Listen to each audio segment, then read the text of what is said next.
My gosh. Oh, hamstring. Up. Sniper, take the other picture. Yeah, I mean, that's how you can formulate opinions without having true facts. I'm telling you, think about it logically for just a second. Dear Reds fans, welcome back to the Zebra Zillionaires. It was a tough one yesterday. Live from Chatterbox Sports Studios, it's Off the Bench with Thom Brennaman. Good morning, and a pleasant good Monday morning to each and every one of you. We certainly hope and pray all had a happy Thanksgiving Day weekend. Gentlemen, first of all, before we get to anything else in the world of sports, some things that make us happy, a number of things that maybe don't make us happy. Did everybody around the room, let's spray the infield. Casey, good Thanksgiving? Yes, Tom. It was a great Thanksgiving. You had a couple of them. Yeah, well, I had, I think, 3 in total. 3? Yeah. So 3 times you ate turkey and stuffing and... Yep, did the whole shebang. Wow. Yeah. Trace? It was a pretty solid week. I used to be like Casey and have to go to a bunch of Thanksgivings, and thankfully my wife ended up just saying, you know what, we're tired of just running everywhere. We're going to do our own Thanksgiving. So we got an excuse, but you have to clean the house up after, which I don't do a whole lot of, so it's all good for me anyways. Okay. So you don't cook, you don't clean, you just kind of lay around. Laying around this year, I try to be a little more, attentive to the garbage and things like that. More present. Yeah, more present. That's the right word, That's Tom. a key word in this generation. More present. More present. Yes, I'm glad you did. Elliot. My Thanksgiving was great, Tom. I had a very fun Thanksgiving. It was a fun time. Nothing much else. I was great. Okay. And Reed, you were down in the sunny yeah, climes. I went to Florida with my family. We've done that a couple of times over the past 4 years now, and it was fantastic. We didn't have the traditional Thanksgiving. We had mahi and scallops for Thanksgiving. Wow. It was fantastic. It was a nice little meal. Well, very, very nice. We hope each and every one of you had a great Thanksgiving. Welcome to Off the Bench, presented by United Dairy Farmers. I'm Thom Brennaman, along with a cast of thousands. We come your way Monday through Friday, 10 to 12 p. That's Eastern Time. You can find us on YouTube. That's a Chatterbox Sports page. We are broadcasting live, I believe, once again on Twitter. Are we not? Yes, that's correct. At C-Box Sports. All right, we're there. And if you want to join us in podcast form, just search Off the Bench with Thom Brennaman and you're dialed in. Now, look, we hoped for the best, yet expected the worst. Because oftentimes that's what we do in Cincinnati. Because when it comes to our local teams, we've had our fair share of tough times. But what we saw yesterday from your Cincinnati Bengals, this wasn't Jake Browning's fault. He wasn't great, but he wasn't terrible in his first NFL start. 16-10 final, a loss to the Steelers. It certainly can't be blamed on Joe Mixon. Who can blame Joe Mixon? The head coach felt like he had to defend Mixon after the game. Who is it that's out there in this world that said it was Joe Mixon's fault for him to have to even defend the guy? The Bengals asked Mixon to touch the ball all of 8 whopping times in the run game. You can't gain yards if you can't block the other guys. And when it comes to blocking the other guys, the Bengals are dead last in the NFL at 75 rushing yards per game. This from an offensive line that as a unit is the 6th highest paid line in the National Football League. Then there's a defense. The Steelers had gone 58 games. Now, can you try to think about that for a second? This is 2020 we're talking about. The Steelers had gone 58 consecutive games without reaching 400 yards of offense. 58! It's the second longest such streak in the history of the league. Well, they boat raced 400 yesterday. And that's all of 5 days after firing their offensive coordinator. Yet, in fairness, the defense only allowed 16 points from a rotten Steelers offense. 16, you got to win, right? Now, wouldn't you think, okay, that Zach Taylor and his offensive coaches, because that's what they're supposed to excel at, we're told, offense. Don't you think they could come up with something similar, at least to maybe what the Steelers did yesterday? The Bengals had 10 first downs. 10! They had 25 rushing yards in the game. Are you kidding? They had 10 days to give Jake Browning a chance. He had no chance. No chance is how you also describe now their chances of getting in the postseason. And you win none. 0-4 in the division, 1-6 in the conference. Thank God for the NFC West. There are serious issues with this team looking forward. Many of them were covered up during that 4-game winning streak. We will talk about all of this today. Former NFL coach Kyle Casy will join us at 10:40. We'll break it all down on some film. So all that and more coming up soon. Next up for the Bengalis, a trip to Jacksonville. Now that sounds pretty good maybe for the weather. The Jags won a big game yesterday over Houston, 24-21. They're 8-3 on the year atop the AFC South. Elsewhere in the North, division leader Baltimore, they just keep on rolling. 20-10 over the Chargers out in L.A. The Ravens ran it 35 times for 200 yards. They're now 9-3. The Brownies ran into the hottest team maybe in all of football, Denver. Remember them? They were 1-5. The Broncos forced 3 turnovers in a 29-12 win. And just as a footnote, you may have seen this, you may have missed it. It's the first time in the history of pro football that a game ended in a 29-12 score. This is a sport that dates back to 1920. Never happened before. Cleveland was ravaged with injuries in this game, key injuries. Myles Garrett had a sling on, injured shoulder, has an MRI today. Quarterback Dorian Thompson-Robinson took one of the most vicious hits a quarterback will ever take, knocked out of the game with a head injury. And their star receiver, Amari Cooper, he couldn't finish the game with a rib injury. Now, the best game of the day was in Philly. Rain, sleet, cold, nasty. The Eagles rally from a 10-point fourth-quarter deficit to beat Buffalo 37-34. Jalen Hurts throws for 3, runs one in to win the game in OT. Philly 9-1 on the year. These just guys, they know how to win. And you know what? Honestly, Buffalo doesn't. They don't. They drop balls. You know, everybody gets on Allen, including me.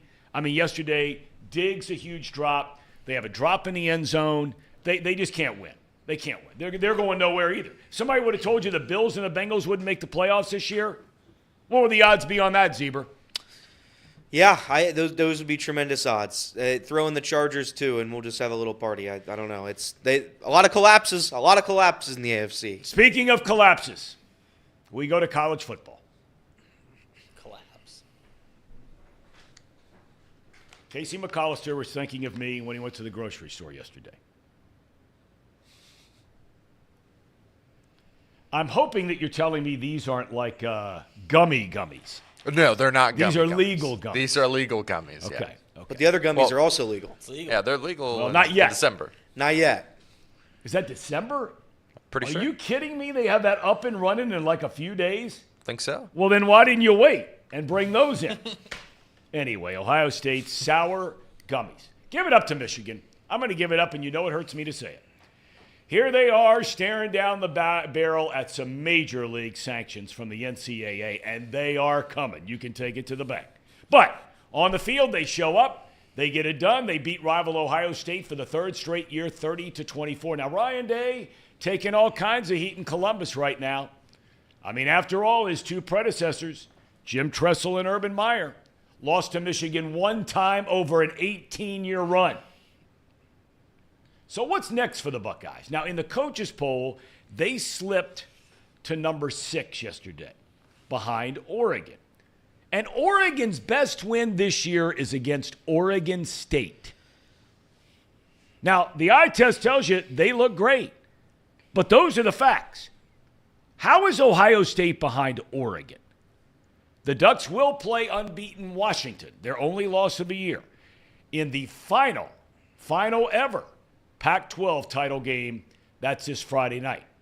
The Buckeyes do need some help to get in the playoff, but it's not a ton of help. They've got a chance. Remember, it happened last year. Alabama had the most unbelievable win, maybe one of the most unbelievable and improbable wins in the history of the sport, and I don't think that's a stretch. 4th and goal from the 31-yard line. 4th and goal from the 31. 32 seconds left. And somehow, some way, Auburn allows an Alabama receiver to get in the quarter of the end zone and catch a pass to win the game, 27-24. The Tide takes on number 1 Georgia in the SEC championship game. That is Saturday. Alabama's only loss was to Texas, who will play Oklahoma State in the Big 12 title game. And Florida State, I tell you what, give it up, didn't miss a beat. After losing their starting quarterback, Jordan Travis, last weekend, they stay unbeaten, 24-15 over Florida. What has happened to Florida? I mean, that team stinks. They absolutely stink. It's unbelievable how bad they are. So 4 teams are unbeaten going into this final championship weekend. 3 others with 1 loss with legitimate hopes of being in the playoff. 2 teams fired their head coaches yesterday. Tom Allen at Indiana, they're going to give him a check for $7.75 million before the end of this year. They'll give him a check for $7.75 million next year just to go away. And then Dana Holgorsen, former West Virginia coach, is out after 5 years at Houston. Then there's FC Cincinnati. That's right, Tom. All right, give us a full report on your first experience. Elliot, you got free tickets. That's right. Right, from one of our viewers, regular viewers. Shout out Swaggy Plague. He was there with us. He bought us the tickets. He reached out. He said, you know what, Elliot, if you're serious about going to a game, I'll get the tickets for you. So he gave me tickets. I'm like, okay, I'm definitely going to go. I brought Casey. I needed an FC expert to go with me. I had never been to this stadium before in my life. I'd never been within 5 miles of this place. I got lost on the way down there, showed up a little bit late. Good what news do you mean is, lost? I got lost. I didn't know where I was going. How hard can it be? 5 miles from there. What are you talking about? I've never been anywhere close to there. The stadium, like Paycor, is like a mile away from there. All right, well then less. Either way, I've never driven by it. I don't like to drive downtown a ton. I got Mering Way when I go to Reds and Bengals games. I don't have my Mering Way when I go to this stadium. So I got lost going in. So I got there right around kickoff, what I supposed to kick off, but they started like 15 minutes late for a pregame show. They did a little light show with your phones. It was cool. It was a really cool stadium. It was a cool atmosphere. The game itself was fun, I thought. It goes by quick. It's not like, people like to complain about baseball. I don't think baseball's boring. People do. I didn't think it was boring at all. I thought FC Cincinnati got their ass kicked in the second half. And then a miracle goal, which apparently there was a bunch of controversy where everybody was saying that should have been offsides. But it didn't look offsides from where we were. And if you look at the video, none of the Philadelphia Union players were complaining about it at all. So I don't know what the controversy really was at all. But anyway, they were complaining about it. It was a great win. It was a great time. I had a fun time. Would I go back? Sure.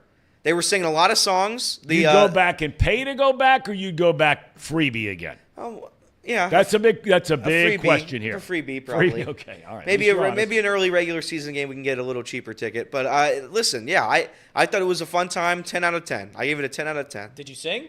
I didn't sing. Well, I sang at the end. I sang Mr. Brightside at the end. I didn't know the words of the other stuff. Oh, okay. We were right by the Bailey, so it was. Oh, so it's right there. Yeah, we were right there, and it was a good time. It was a really fun time. Swaggy, thank you for the tickets. For sure. Make sure to email us about the stuff that we talked about at the end of the game.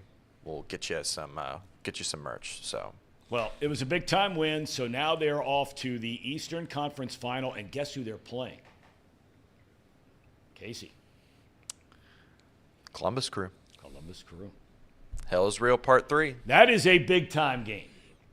That Very place, big. if you thought it was rocking the other night, nothing compared to this weekend. Right? Right. Okay. That game is at Saturday night, 6 o'clock, TQL Stadium. If you're wondering, and I'm sure thousands of you are, LAFC will play Houston in the Western Conference Final. Come on, you Tom. laughed. Come on, Tom. You laughed. Hey, I waited as long as I could. In college basketball, Xavier hosts something called Oakland tonight. I don't know if that's California, Michigan. Michigan. Okay. I've been to their Bearcats campus. play at Howard tonight, tomorrow night. Tomorrow night. The Cats are 5-0.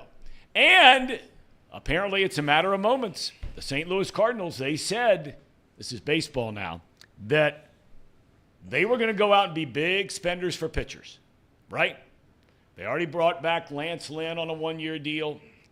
And it appears as though they're going to now sign Sonny Gray, the one-time Red.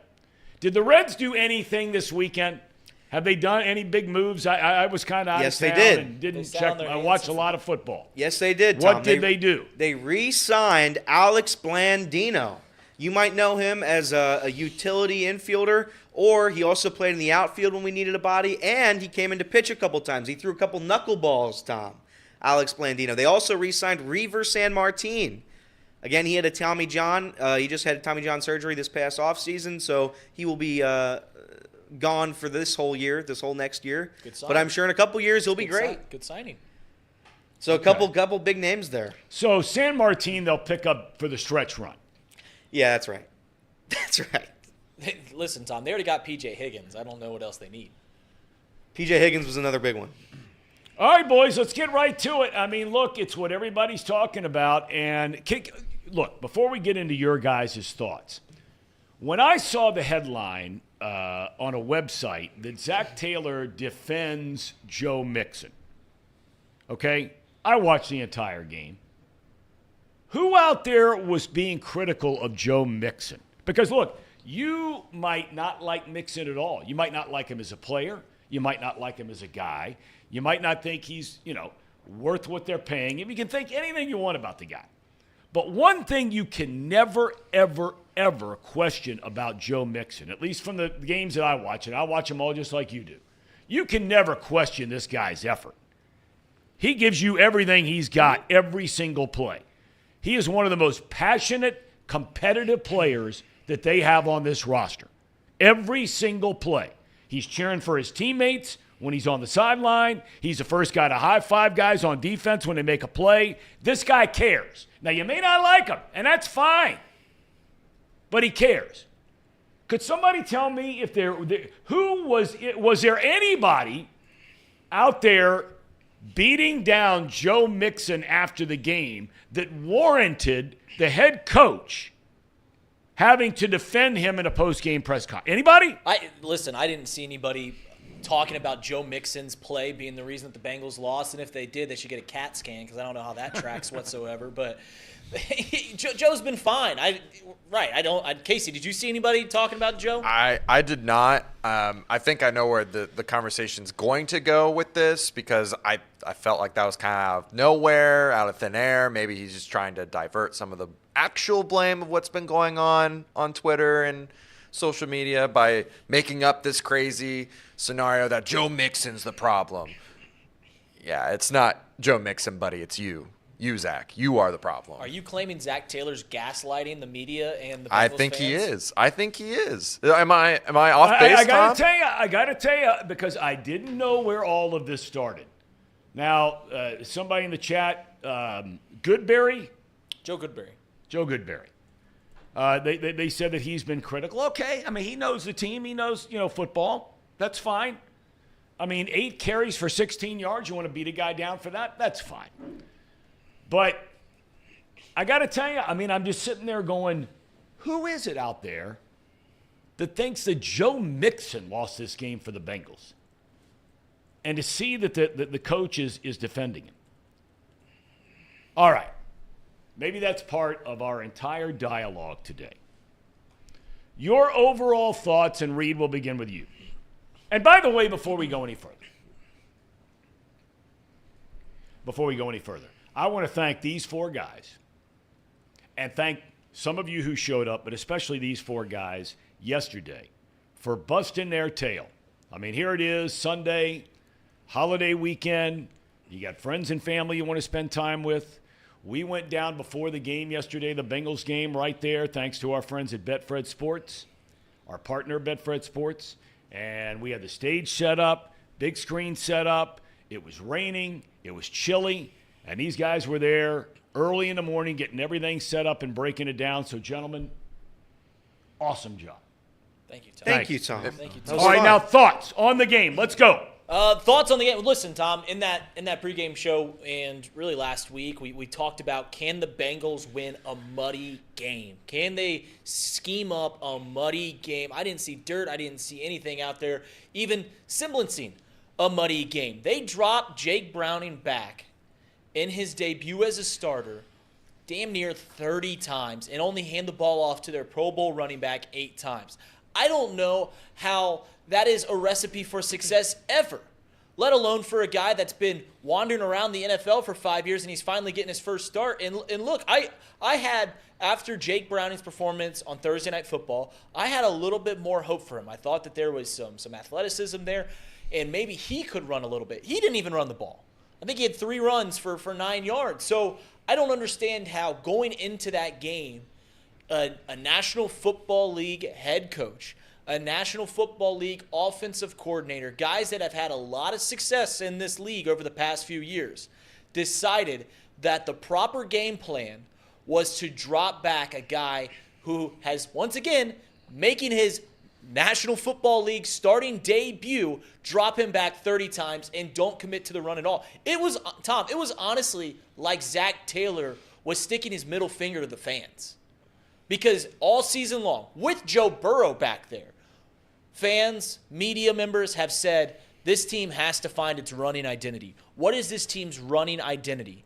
And they don't even come close to showing anything like that. It was truly like he was saying F you to the fans, said, hey, I know more than you guys know, and he does, right? I'm not going to claim to know more than Zach Taylor or Brian Callahan or anything. But I know that in that situation, against a team where you're going to be into the thick of it, because that's how the Steelers play, right? It's a low-scoring game more often than not. I don't know how you don't commit yourself to running the ball, giving it to the experienced guy that has been a multiple-time Pro Bowler, that has rushed for thousands of yards in the league, and instead you're going to put it all on Jake Browning, who's running for his life against a good pass rush. This was an opportunity for Zach Taylor, as much as it was for Jake Browning, to really cement kind of a showing, right? Kind of cement, legacy's not the right word, but cement that he can win this game, that he can scheme a win. And he failed miserably on the first game of the rest of this season. You know, spot on. I want to get everybody else's thoughts on this game too. You know, it's not only Mixon the 8 carries, okay? There are a couple other things here. You had 10 days now to try and change this whole thing. It's not like you played on a Monday night and you're playing on a Sunday. You had played on the prior Thursday. You knew this wasn't a wait-and-see kind of thing on Burrow. He's out for the year, and you knew it the day after the season, or the day after last Friday. Right. You knew that going in. So that's one. 2, they give it to Mixon 8 times. They've got Travion Williams, and they have Chase Brown, who is back healthy. He was asked after the game, are you healthy? He said, I wouldn't have played if I wasn't 100%. They don't touch the ball in the run game. And haven't all year. You've gone more than half a season without finding out if anybody else on your roster can play running back besides Joe Mixon. Elliot, your thoughts on yesterday? Yeah, yesterday, unfortunately, was as big of a disaster as you could possibly imagine. I think if you look at the Bengals, you lose Joe Burrow, and you're like, okay, you know what? The season's kind of a wash. We lost our guy, but I can live with it because if we don't have Joe Burrow, what are we, right? Well, we found out yesterday what we are without Joe Burrow, and that is nothing. We are garbage, trash. I watched that game in its entirety. It was disgusting all the way through. Jake Browning, and again, I was like Reed. I actually had hope for Jake Browning in the game. I thought he was a serviceable quarterback given the circumstances. He wasn't good. He was okay. Right. I would say a lot of his yards, I mean, he should have had 2 interceptions. One of them probably should have gone for 6. But they were tipped up. Like we say in this room, you got to be lucky as much as you got to be good. Saying all that, the defense is horrible.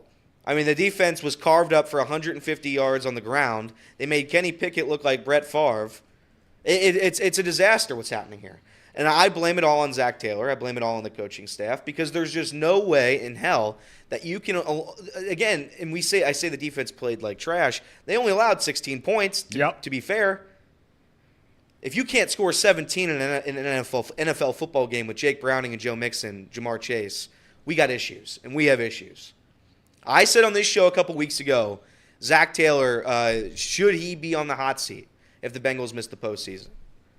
If they don't win a game here, down the stretch, if they don't win a single game with Jake Browning under center in this roster, he should be on the hot seat. He should be on the hot seat. We've challenged his play calling year after year. Every once in a while, he shows flashes of running a good scheme, some good plays, a good drive every now and then. But a large majority of Zach Taylor's offense has been bad. Joe Burrow masks every single problem that we have. And that's why you pay him $275 million, because without Joe Burrow, this team's a bottom 5 team in the NFL. That's how bad this team is right now. So we'll see. We'll see where we go. We'll see if Zach Taylor can draw something up here in the last 6 games. Because if we lose out, it's time to go. Or at least he has to give up the play calling. But I don't know how you do that. Hey, Zach, give up your play calling. You can stay head coach. You just have to give up what you want to do. So I don't know how that conversation works with Zach Taylor. And to your point about if they lose out, we got to have a serious conversation. You could say, oh, but the Bengals are playing with a backup quarterback. 5 of the 7-game stretch are going to be backup quarterbacks. Yep. And I'm including Kenny Pickett as backup quarterback because he pretty much is. Because you're going to see Josh Dobbs, you're going to see DTR or PJ Walker out there. You're going to see Gardner Minshew. Yep. The only 2 legit quarterbacks you play are Trevor Lawrence and Patrick Mahomes. So 5 of those last 7 games of Jake Browning are going to be against bad quarterbacks. You should be able to win at least one. Trace, your thoughts on this It's tough. Bengal This performance is yesterday? walking a tightrope right now because I think that, you say one thing definitively and it almost makes you sound like you're completely trashing one side or the other. And I don't think that's the case. I think it's in the middle somewhere between Zach Taylor being incompetent when it comes to trying to formulate a game plan that allows his team to have the better chance to win.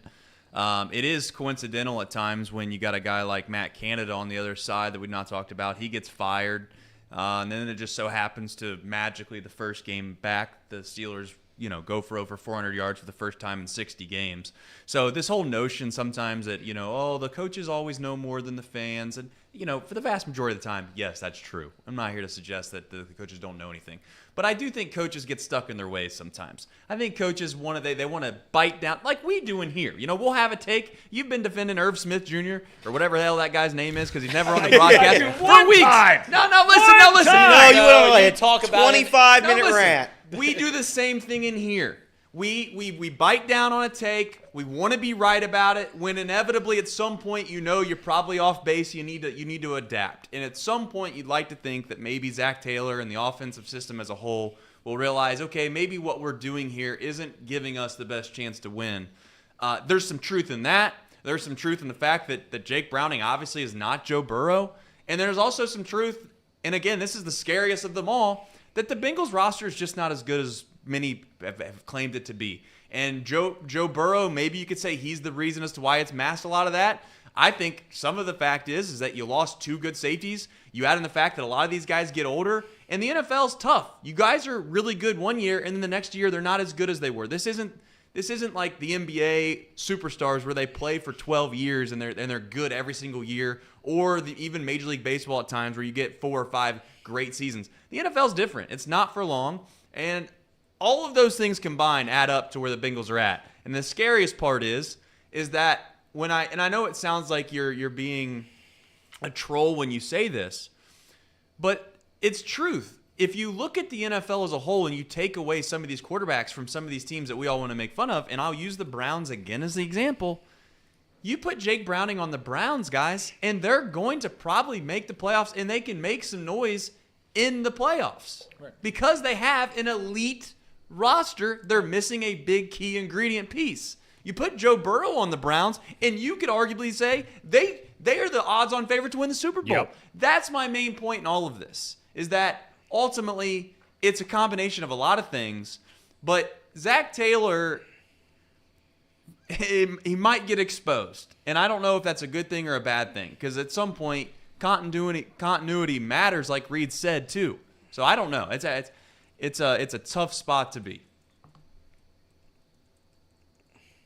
My turn. Yes. Okay. Well, you didn't say What anything. do you think? I'm looking at you just because you're handsome? I mean, come on. Let's go. Thank you, Tom. You are handsome. You look very handsome today. Yeah, all these guys have said really great points today. I'm just as disappointed in the Bengals and the game plan going into this game. It really just seems like Zach just, like Trace said, is stuck in his way, wants to throw all over the place. And they've forgotten their roots and what made this offense really great. It was that they could not just beat you throwing the ball, but that they could run on you. And I don't know if you guys remember the 2021 Super Bowl, that run that they had. I mean, Joe Mixon was one of the best running backs in the league that year. There was 2 games in particular, one against the Steelers, where he had over 30 yards or 30 carries and over 100-something yards, and they just, rode on his back. They didn't do that this time. Only 8 carries, only 8 tries. And, yeah, people might say that's only 2 yards a carry of the 16 yards that he got. Well, he gets one screenplay and takes it for 40 yards. He is literally Joe Mixon is literally the best player, I could argue, on the Bengals roster on offense today. Well, not better than Chase. But I could make the argument. I could make the argument because he doesn't get enough opportunities to make a difference. That's fair. That's fair. Was Zach Taylor throwing the offensive line under the bus? Was that what he was? Was that his attempt? Do it like when you come to the press conference, you're like, people are going to think this is on, Joe Mixon, blah blah blah, which nobody was, by the way. Which I don't know where he comes up with that. Gaslighting. But my point, Tom, is like, whose fault is it? It's. And the Steelers are good, too. Like, let's not sit here and act like the Steelers aren't bad. We all know that. But you can't come to the press conference and be like, well, it's the Steelers. Tom, they're in your division. You got to find a way to beat them by beating them. Like, are you worried when you go into a game, do you think the Chiefs are ever worried about the other team's, like, best attribute? Or you think they're just like, what, we're going to do what we do, and we're going to basically enforce our will on them? To go off your point, I do believe that there's multiple parts of blame, right? They're out of the whole pie, right? I think 50% of it goes to the coaching staff. 25% of it goes to the offensive line. I could point to one play in particular that we're still having communication errors. I know what you're that talking Jonah about. Williams and Drew Sample, miscommunication, giving up that sack for TJ Watt to go straight in there and crush them. I mean, what are we doing? We're more than halfway through the season. We're still giving up sacks like that? That's unacceptable. How does TJ Watt ever go unblocked? Well, I was In a listening National to Dave, Football League game. I was listening to Dave Lapham, former great offensive lineman, on the radio Right. when that play happened. And he said, look, you're taught to block from the inside out because the inside has a shorter line to the quarterback. But this is TJ Watt. I mean, this is he became the second player in the history of the NFL. The other one's named Reggie White to have over 90 sacks in his first 100 career games. This isn't some stiff. And he goes untouched to your quarterback. Your question about the line. Excellent question. Is he throwing him in front of the bus? Maybe he is. But why not just come out and say it? Because we're too worried about our culture. Oh, God, don't hurt anybody's feelings. Oh, my God. Oh, call somebody out. Seriously. If that's what you're doing, and I don't know if that's what he's doing, Trace just asked a question. I'm just reacting to the question. If he's throwing him in front of the bus, kick him right in front of that bad boy. Pow! At least somebody would hit something at that point. Yeah, right? At least light a fire under their ass. Maybe that'll get them in gear. That's what I'm saying. You've been watching this tired act for now 11 weeks. They are the worst rushing team in the National Football League. You want to say they played the Steelers? I'll give you that. Steelers are a great defensive team. You want to say they've played the Browns? I'll give you that. That was the first game of the year. But what about all the other games? Why are they throwing the ball 50 times against the Rams? Perhaps they know something the rest of us, it's taken us a while to figure it out. 11 games, and you average 75 rushing yards per game. You go into a game against an outstanding defense. And look, Joey Galloway, former phenomenal receiver at Ohio State in the NFL. I mean, this dude, if you're not off to him, he was unbelievable how great he was. Fastest guy on the planet, great hands, competitive, tough, all those things. Injuries short-circuited his career in the pros, but he was good in the pros. He came out on Twitter last night, and you know what? He made me kind of say, because I'm as guilty as anybody in looking for somebody to blame. Now, he was referencing Ohio State, his alma mater. And he said, why do we always look for one person? And it's been primarily Ryan Day or Kyle McCord in Ohio State's case, okay? People saying this, and this, okay? Or Jim Knowles and their defense and whatever.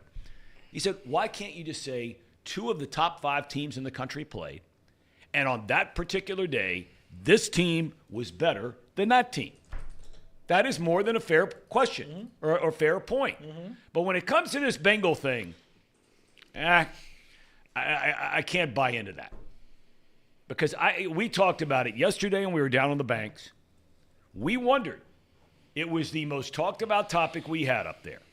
What was this offense in a coaching staff that is primarily led by offensive-minded coaches? Zach Taylor, former offensive coordinator. Brian Callahan, offensive background. The quarterback's close, pitcher, right? Those are the guys that are supposed to be these masterminds on offense. And yesterday, after 10 days, that's what we get. Tom, it doesn't make any sense. That's why literally the only, and it's not what Zach Taylor was thinking, but the only thing that my brain can wrap its mind around is the fact that Zach Taylor listened to everyone talk about how, hey, they need to run the ball more. They need to run the ball more. Hey, you got a backup quarterback. Let's get Joe Mixon involved. Let's muddy this game up. And he's just like, F you guys. I know more than you guys. That's the only thing that my mind could comprehend. Greg Sandlin put this in our chat about 15 times. The Bengals played 41 plays yesterday. Yep. And they dropped Jake Browning back 33 of them. Yep. 33 of 41 plays. That's the game plan? And there's so much more to talk about, Tom, and we'll get into it more. And I think the much more troubling thing is what's going on the defensive side. But 41 offensive plays, and you drop Jake Browning back 33 times? You can open up a football coaching for dummies book, and that's going to be nowhere in that. That's not a recipe to win a game. That's not a recipe to win a game with a guy making his first ever start. Ryan Finley, his first career start under Zach Taylor. You know how many times they ran the ball with Joe Mixon? 30. Joe Burrow's debut back in 2020. You know how many times they ran the ball with Joe Mixon and Giovanni Bernard? 21 times. And still here with Jake Browning, who's floated around the league for 5 years now. He's making his first start, and we're only going to hand the ball off 8 times against a team that honestly has struggled against the run from time to time in the Pittsburgh Steelers. That's the game plan? It doesn't make any damn sense, Tom. The last 3 weeks, too, Tom. The last 3 weeks that the teams that have played the Steelers, the rushing attempts have gone 25, 24, 30 times. So for 3 weeks in a row, playing the Steelers, other teams have ran the ball 24-plus times. They got to run bad run defense. And outside of, you got to charge 3 rush attempts to Browning when he's running for his life. They run it 8 times. And the only guy to touch it in the 8 times was Mixon. And look, listen, I get if people want to say they don't like Mixon for whatever reason, off the field, all those things, okay, I'm not going to sit here and defend the guy, but I am going to defend him in terms of playing with fire. He cares. He's a passionate player. He gives you everything he's got, and he has proven already this year he's not done. He may not be great, and I don't really know, to be honest with you, how many great running backs there are in the league, right? I don't know. None. Right? But I know one thing, Mixon's laying it all on the line. You've asked him to play more downs than virtually every running back in the league this year. He's out there. He's been better in pass protection this year. They might have gotten on his ass the last few years, but he's gotten a little bit better this year. The point is he's out there and wanting to play and wanting to compete every single game. And somehow a reporter or the coach is going to try and defend Mixon like he's the reason they lost the game? You got to be kidding me.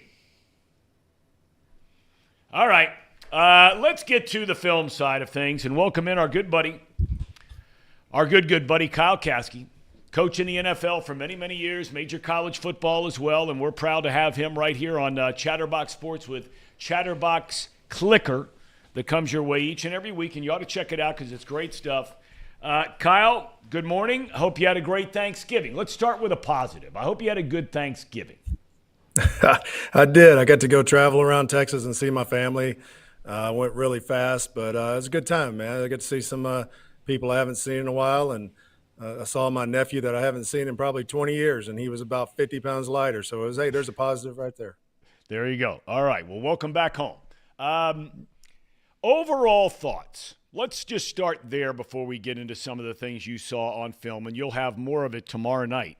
But your overall thoughts on what you watched yesterday, based on what we talked about last week, knowing you had basically 10 days to scheme a little different, or scheme dramatically different if you wanted to do that, which they didn't do. What were your overall thoughts on the game? I just think that they're sticking with the same game plan they've always had. There's nothing that changed when it came to putting a new quarterback in. Now, I will tell you this. I read that Football for Dummies book that Reed was talking about, and in that book, it does new quarterback. It does help to run the ball out. He is correct on that. So we must have read the same book. They just need to find a way to settle down the rush of Pittsburgh. If you watch the rush of Pittsburgh from any game, they're too good. You got too many guys up front, and they've been that way for years. And if you're not running the ball, they're going to pin their ears back, and they're going to just come at you. And that's what was happening in the game yesterday. And Jake Browning is not a bad quarterback, but he's also a guy that's one of those guys that's going to have to. You got to get in a groove. You got to get him in a rhythm. It's his first time to be in there, and if you're doing anything for the first time, it's going to take you a minute to get going, and the run game would have helped that out.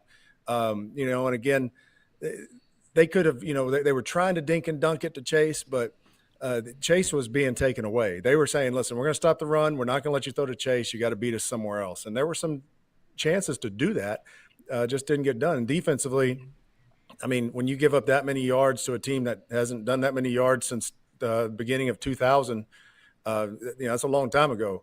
I was coaching in Detroit. A lot's happened since then, and they've just now gotten over, 400 yards for the first time. So there's some things they need to address there as well.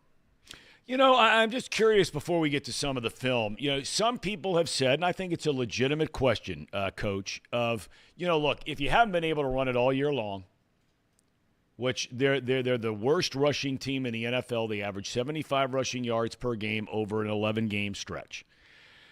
Does it make sense when people ask the question, hey, why beat your head against a wall? You already know you can't run the ball. What would be your answer to that? Yes, it's a legitimate question, but at the same time, running backs, any good running back or great running back will tell you, you have to run the ball to get good at running the ball, and it has to be in games.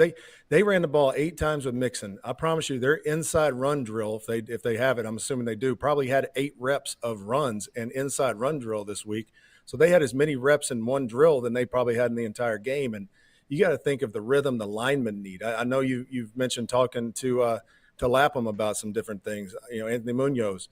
Guys need to get into a rhythm. It's in the backs too. And again, it's those 4-yard gains, those 2-yard gains, those 1-yard gains, and then all of a sudden there's a 15, 20-yard gain, and it's because you start to beat them down a little bit, and the rush starts to kind of die off a little bit. They start to play the run a little bit more on defense, and you're not getting as much movement up front. And I'm talking about from the defense, you're not getting the zigging and the zagging and the slanting and the stunting and all those things because they think you're passing the ball. And at times the runs are getting beat is when they're just not picking up the slant or picking up a blitz, or it's the movement that they're not getting. But the more you run it, the more you start pounding them, the more that they go vanilla and they want to just stop the run, and that's when you can really take off on them. I want to ask you one more question, and I keep telling you one more question. It's like my wife. I have one more question for you, Tom. If you've been around Frank Pollock, he was here, he left, he came back. Now, a lot of people in this town, and you know how this goes, you were a coach for a long, long time, better than a decade in the National Football League, many years here with the Bengals. That's part of the job. You're the coach, and people are going to be asking, what about this guy who coaches that group? Pollock came back here, been here now a couple of years since Zach Taylor came back. What do you say to people who wonder about Frank Pollock as the offensive line coach? What I would say is Frank Pollock is one of the best technicians in the NFL when it comes to coaching your guys, coaching the offensive line, and the techniques that they're using.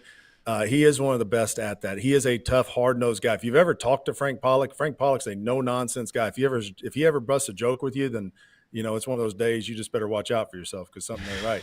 But he's also one of those guys that he also understands that, if I heard y'all say the number, but all but 8 times in a game, your techniques sometimes are going to kind of look bad at times because you're just going against TJ Watt for 36 times in a game when it could be a little less. And then the run game, he'll tell you the same thing. It's a rhythm thing, and you got to keep doing it. You can't just run away from it, and because you get busted for a 2-yard run, and like Mixon's running up in there sometimes, and I mean they've got 9 guys within 10 yards of the ball. They're playing like a quarters look, and they've got like 9 dudes. Other than the 2 corners, there's all the rest of those guys on defense are within 10 yards of the box, and you just don't have enough blockers for that sometimes. And that's where the runs and the play actions will open that up over time. But to sit here and say I'm just not going to run it because they got all those guys in the box, you got to, at some point, you do have to beat your head against the wall every once in a while just to get it going. And then once you get it going, and then you get into the flow of all your play calling and how you should actually be running it. All right, let's go ahead and start with some plays you saw yesterday. We all knew this was going to be Jake Browning's first start in the National Football League. So let's start very early in the game. I think we're looking at the 3rd offensive play of the game, if I'm not mistaken, on a 3rd down and 8, correct? Correct. Third offensive play of the game. So right here, they're playing 2-man on defense here for Pittsburgh. So they're kind of they're all mugged up in there, but they're really playing 2-man. They're going to roll the guys, the safeties back and play cover 2 behind it, but it's all man coverage underneath. Well, when they're in that bunch and the way that they release that bunch, Yoshivas got lost, and he's running a corner route, and he's wide open down here. And if you watch just kind of watch from this angle right here, you can see Browning kind of hanging here, and then you see Yoshivas up there at the top. He runs that corner. He's got more than enough time to let that ball go before TJ Watt gets there.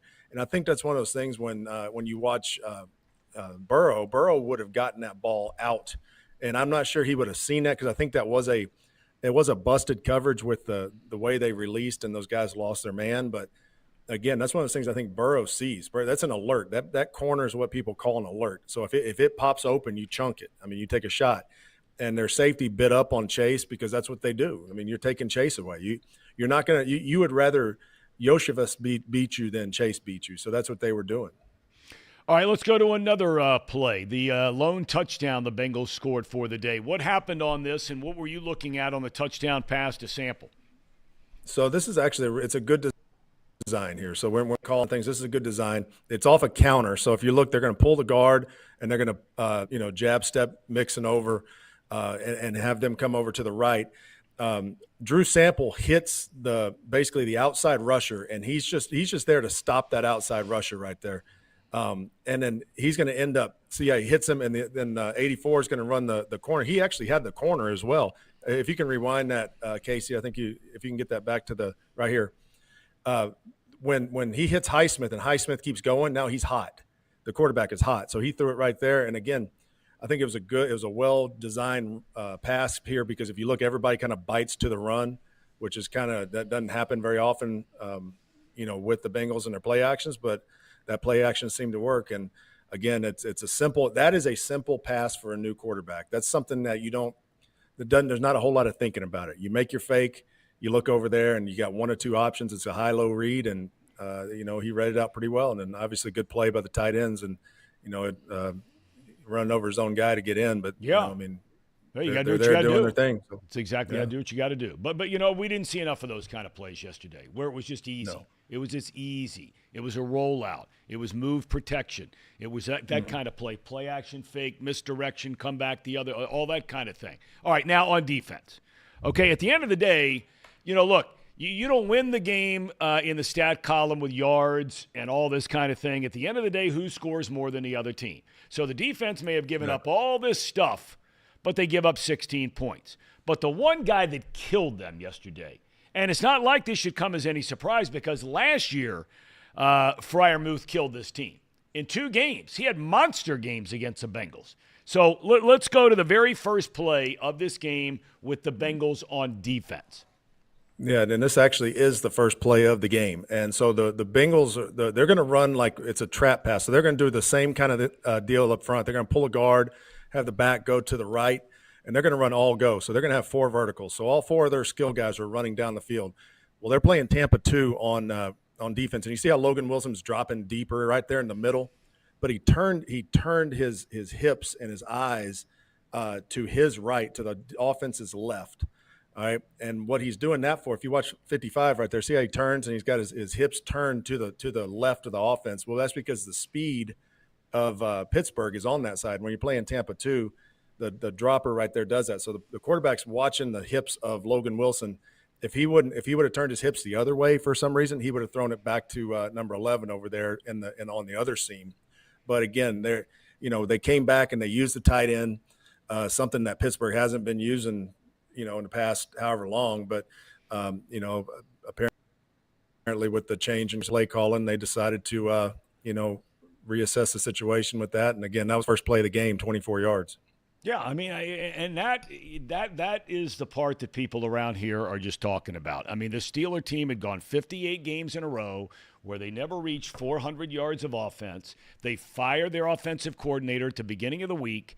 They divvy up, if you will. They had one guy who technically was the offensive coordinator. He had the game plan. And then they had another guy who was a play caller.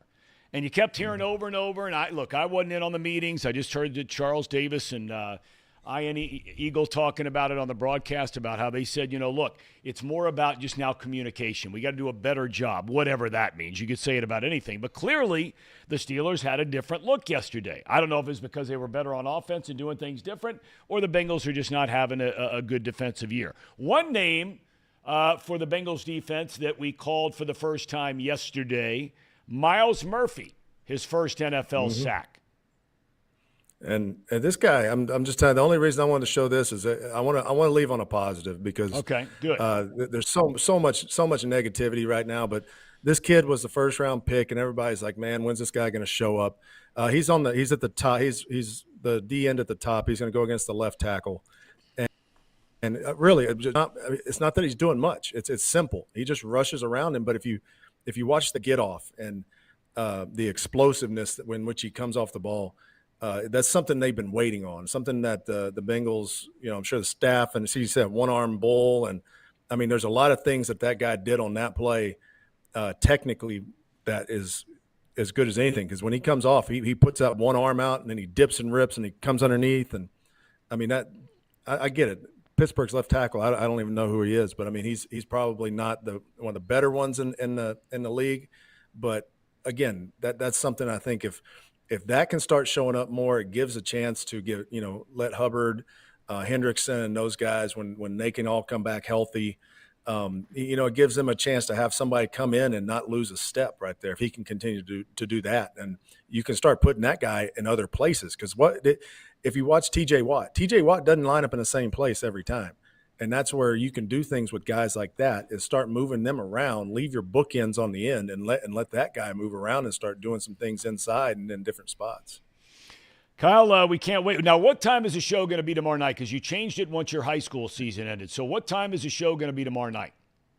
It's going to be 5:30 p.m. Eastern time. Okay, it'll be on right here on the Chatterbox YouTube channel. Absolutely. All right, Kyle, we can't thank you enough for your generous time, and you're all over it, and can't wait to see it tomorrow night because there are a lot of questions that need answering around Bengal Nation here today.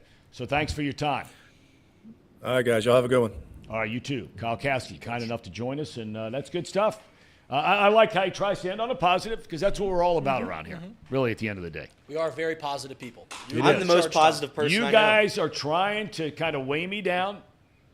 I mean, in the morning we have our big meeting. We talk about the show. Yep. There is just, I mean, it's like San Francisco, like at 6:30 at night. Beautiful. Where the claw comes over the stadium top in Old Candlestick Park. They called it the claw because right at 6:30 you just see this huge, look like a claw of clouds that came over from the left third base side, dropped down, and the temperature on a summer night would drop into the 40s or 50s. That's what you guys do to me. I come in hot, positive, warm, feeling good, warm and fuzzy. Yeah. And you weigh me down. Yeah. Tom, what is it about this Bengals team that makes you so optimistic?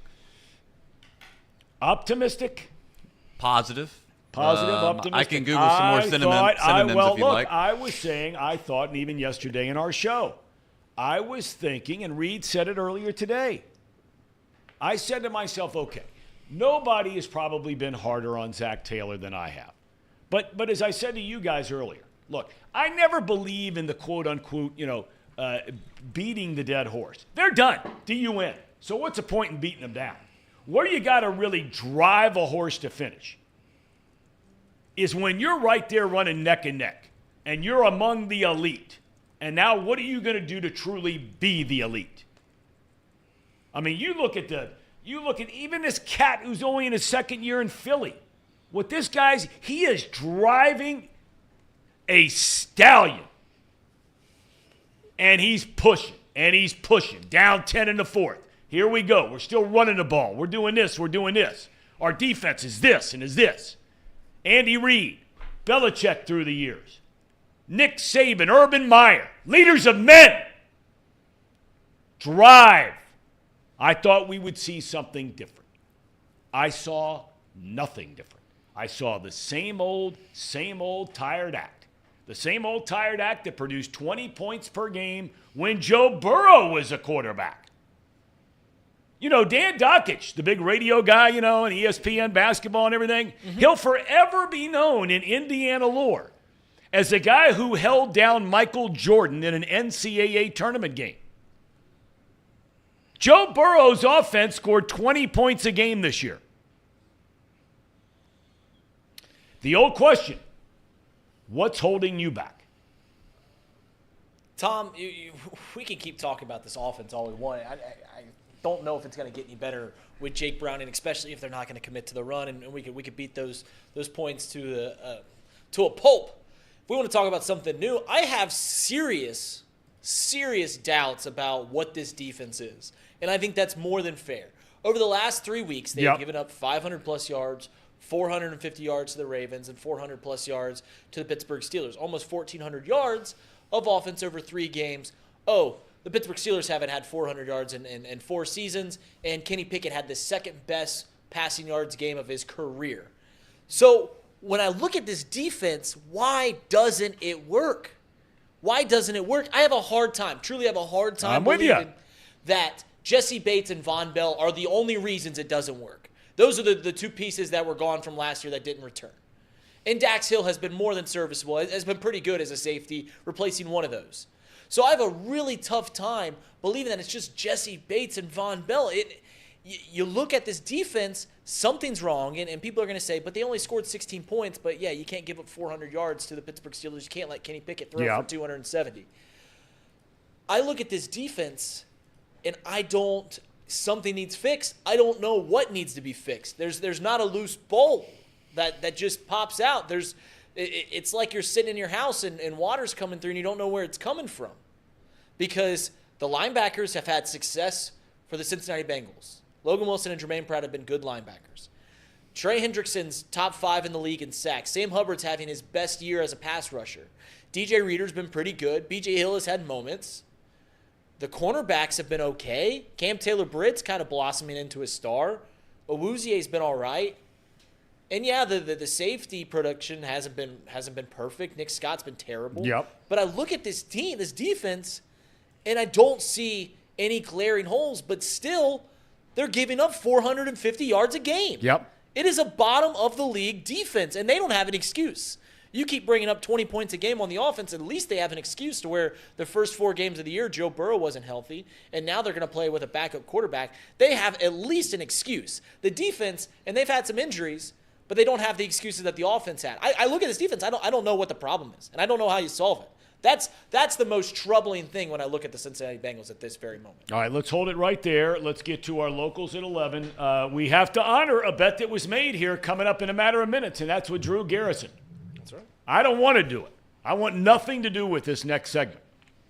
But I made a I bet. can't wait for it. I'm really excited for it. And I have to honor Drew Garrison, Michigan man. And we said that if Michigan won, he could come on for a few minutes and join us. So he could just pound his chest and jump up and down with the maize and blue and do whatever it is he's going to do. And we're going to give him a chance to do that. We like Drew Garrison, in all seriousness. We think the world of Drew Garrison. So, Drew, your moment is right around the corner. Who's doing what now? I think we're just doing ad reads. All right, well, then go ahead. And I think super chats too. And I'll read the super chats after. Bengals conversation brought to you by Encore Technologies, the Bengals report. Encore Technologies provides IT solutions for a data-centered world with a suite of services from mobile computing to desktop data center, supporting both centralized and work-from-home computing modules to improve efficiency and Productivity. Visit encore.tech. The path Productivity. to innovation begins Productivity. here. And Pawnee Water, made Productivity. right here in Hamilton, Ohio, uses natural limestone filtration, unlike the artificial processing that other brands use. The result is a healthy alkaline water, and some say the best tasting water in the world. You can visit Pawnee Water at PAHHNIwater.com to see where you can buy this great tasting water. And let's read some of the super chats because we got a lot to go through before. Let's go through these super chats. We'll start it off with we got Chi-Town Real Estate. yeah. $5 super chat says, hope you all had a great weekend. Bengals suck. My Chicago team sucks, but I love you all. Yeah. Thank you, Chicago. Chi-Town Real Estate. And then we have Justin. He says, $5 super chat. Day should be fired immediately. Remember the old man he called out? He was right about your team, Ryan. He was. Maybe right. We'll get into it. Lou Holtz is grinning. Swaggy Plague, $5 super chat. Reds package purchased. Everyone else get yours Swaggy. while they last. P.S. Fire Reed. Love you, Swaggy. Even though you're coming hard at me today. Talking about Salina football and how bad Bluffton baseball is. That's tough. These are Damn. tough. These are tough chats, Swaggy. That's tough. Then we got a new chat member, Steve from Chicago. Yes. Come on, Nice, Steve. Steve. A $10 super chat. Hardball next year. Taylor is always outcoached in this division, and the record shows it. GM should be on the hot seat for the roster with no depth at any key positions. Do not let the Bears get Hardball. Interesting take. Hey, really quickly, let's do around the horn real fast on that super chat. If there was a draft of NFL owners and you took only the head coaches of the AFC North, Zach Taylor finishes what pick? He certainly wouldn't be the first two. Yeah, that's the debate, right? Right. He certainly wouldn't be the first two. So it's just if you want Stefanski or Zach Taylor. And if you're asking people in this room, actually, if you're asking, it's probably Zach Taylor over Stefanski just because of the success that has been had. I don't think Stefanski's very good. So Right. for that reason, and for that reason alone, I will take Zach Taylor with the 3rd overall pick. If you did a draft of coaches in the NFL, Harbaugh and Mike Tomlin would be in the top 5 picks. I think you're right. Okay, that's Pretty fair. darn close. All right, keep it going. Then we got 2 super chats from Ben Riley. $5 for the first one. Zach and OC didn't really help Jake at all. Only 8 carries are useless. Yes, Jake made errors, but it was serviceable enough. That's right. And then he said, FYI, another $5 super chat. Jesse Bates is having a Pro Bowl type year per PFF. And then I Can't saved pay a safety what he's getting paid. Drew Garrison. Oh, well, we have another one after this one. But Drew Garrison says it was always Michigan money line. We're going to hear enough from Drew. And- Keep going. And last but not least, Chase Heitkamp. Marion Local won 42-0. Marion. Marion, Ohio. Marion. Marion. Marion Local from Maria Stein. Marion. Won 42-0. They over- never lose. The MAC. You should about read the map? that if you guys don't know about Marion Local. The New York Times did an article about Marion Local last year. That is awesome. Just talking about the powerhouse. It's unreal. It's Tom. I've brought this up before. Marion Local graduates about 50 kids a class. Coldwater graduates closer to 100 kids a class. When they get together, they split the pot for the football game. reaches over $10,000. That's how many people go to those games. Well, the whole town The goes to entire those games. the town shut down and they go to that football. That's exactly right. Do they have internet out there yet? Game. I believe they do. It all depends. Also, real quick, the Chatterbox, the Chatterbox.com store. If you go to Chatterbox, listen, we got a lot of good merch. Is the deal still running on Cyber Monday? It's running until this Saturday, which is an Whoa. absurd deal, by the way. It genuinely is an absurd deal. I mean, I don't even know if we're making money off of it, but everybody wants merch. You want a good deal? We'll give you a good deal. I don't know if we can do the same deal next year because genuinely we buy nice stuff, which costs money, and we might make like $1 or $2 off of it, but it's 50% off. You go find you a nice shirt that costs $17, bring it to me, and you won't never be able to find it because it genuinely is not. Hoodies for $30 in there. Let's go. People want to know where to find the merch. Chatterbox.com/store. Just go to chatterbox.com. Chatterboxsports.com. Yes. Chatterboxsports.com/store. Casey's going to put it in the soup. We'll put it in the chat here in a second. We'll pin it at the top. You can go check it out. Of course, open it up in a new tab because we don't want you to leave. All right, do we have Drew Garrison ready? No, we don't. He's not here yet. Man, what if he stood wow. you up? What if he stood you up? Hold on a second. What if he stood you up? Let me get this straight. You mean to tell me that we read and listen to all his smack talk, and we set up a time for him to come on, right? Honoring our commitment. Casey, that's not the. First of all, I got to interrupt you. That's chatterboxsports.com/cart is not it. Well, it takes you. How about we just go to chatterboxsports.com and you click on the store? I'll do it. Yeah, go back to your bet, Tom. I'm just waiting. I'm wondering what's going on here. Is he there? He's not there. He's not there. Okay, he sent me last night, This is DM, sad. sent me his email address. That's what I gave to you, Casey, right? Right. I'm not going to give it out. But look, Drew, if you're out there, he just wrote in. He says it shows that I'm in. Uh-oh. Oh, he's not. We got producer Pro? No, he's not in. I think Ohio State was stealing Has he signs got from the his right email. link? Ohio State was Is it the right stealing link? signs from his email. He should have the right link. Tom, were you worried that if Ohio State were to make the playoff, right, and they were to win the national championship, would you feel like a little bit sad because you didn't win the big one this year? Right. No. And that's I really what think it comes all down of to. this You didn't win talk the big about one. Ryan Day is just, it is such a beyond belief nonsense. This guy's 56-6. He was a field goal away from playing in the national championship game last year. He's lost to Michigan 3 years in a row. Okay, I don't like it. I wish it were different. But that's what happened. The last 3 years he's played, both of them have been ranked in the top 5 in the country, and they got beat. Now, we'll find out if the last 2 years had anything to do with what they got going on there at Michigan. We'll find that out. But the other day, they beat him. That young guy, Moore, coached an exceptional game. Exceptional game. He went for it when he had the chance. Day did not. He let it all hang out last year against Georgia after not letting it hang out against Michigan. That first series of the game, 4th down and 2 at midfield, you've got one of the top 5 defenses in the country. You go for it. You send a message right there. Right then and there. We're here to play and compete and take it to you. He didn't do it. Punted the ball away. So, look, Harbaugh lost his first, 5? All of them against Urban? Mm-hmm. And people talking about firing Harbaugh. I don't hear much of that firing Harbaugh anymore. Now that he's kind of got this thing Well, he won the big around. one. What's that? He's winning this game. He won the big one. Well, yeah, until he then got in the playoff.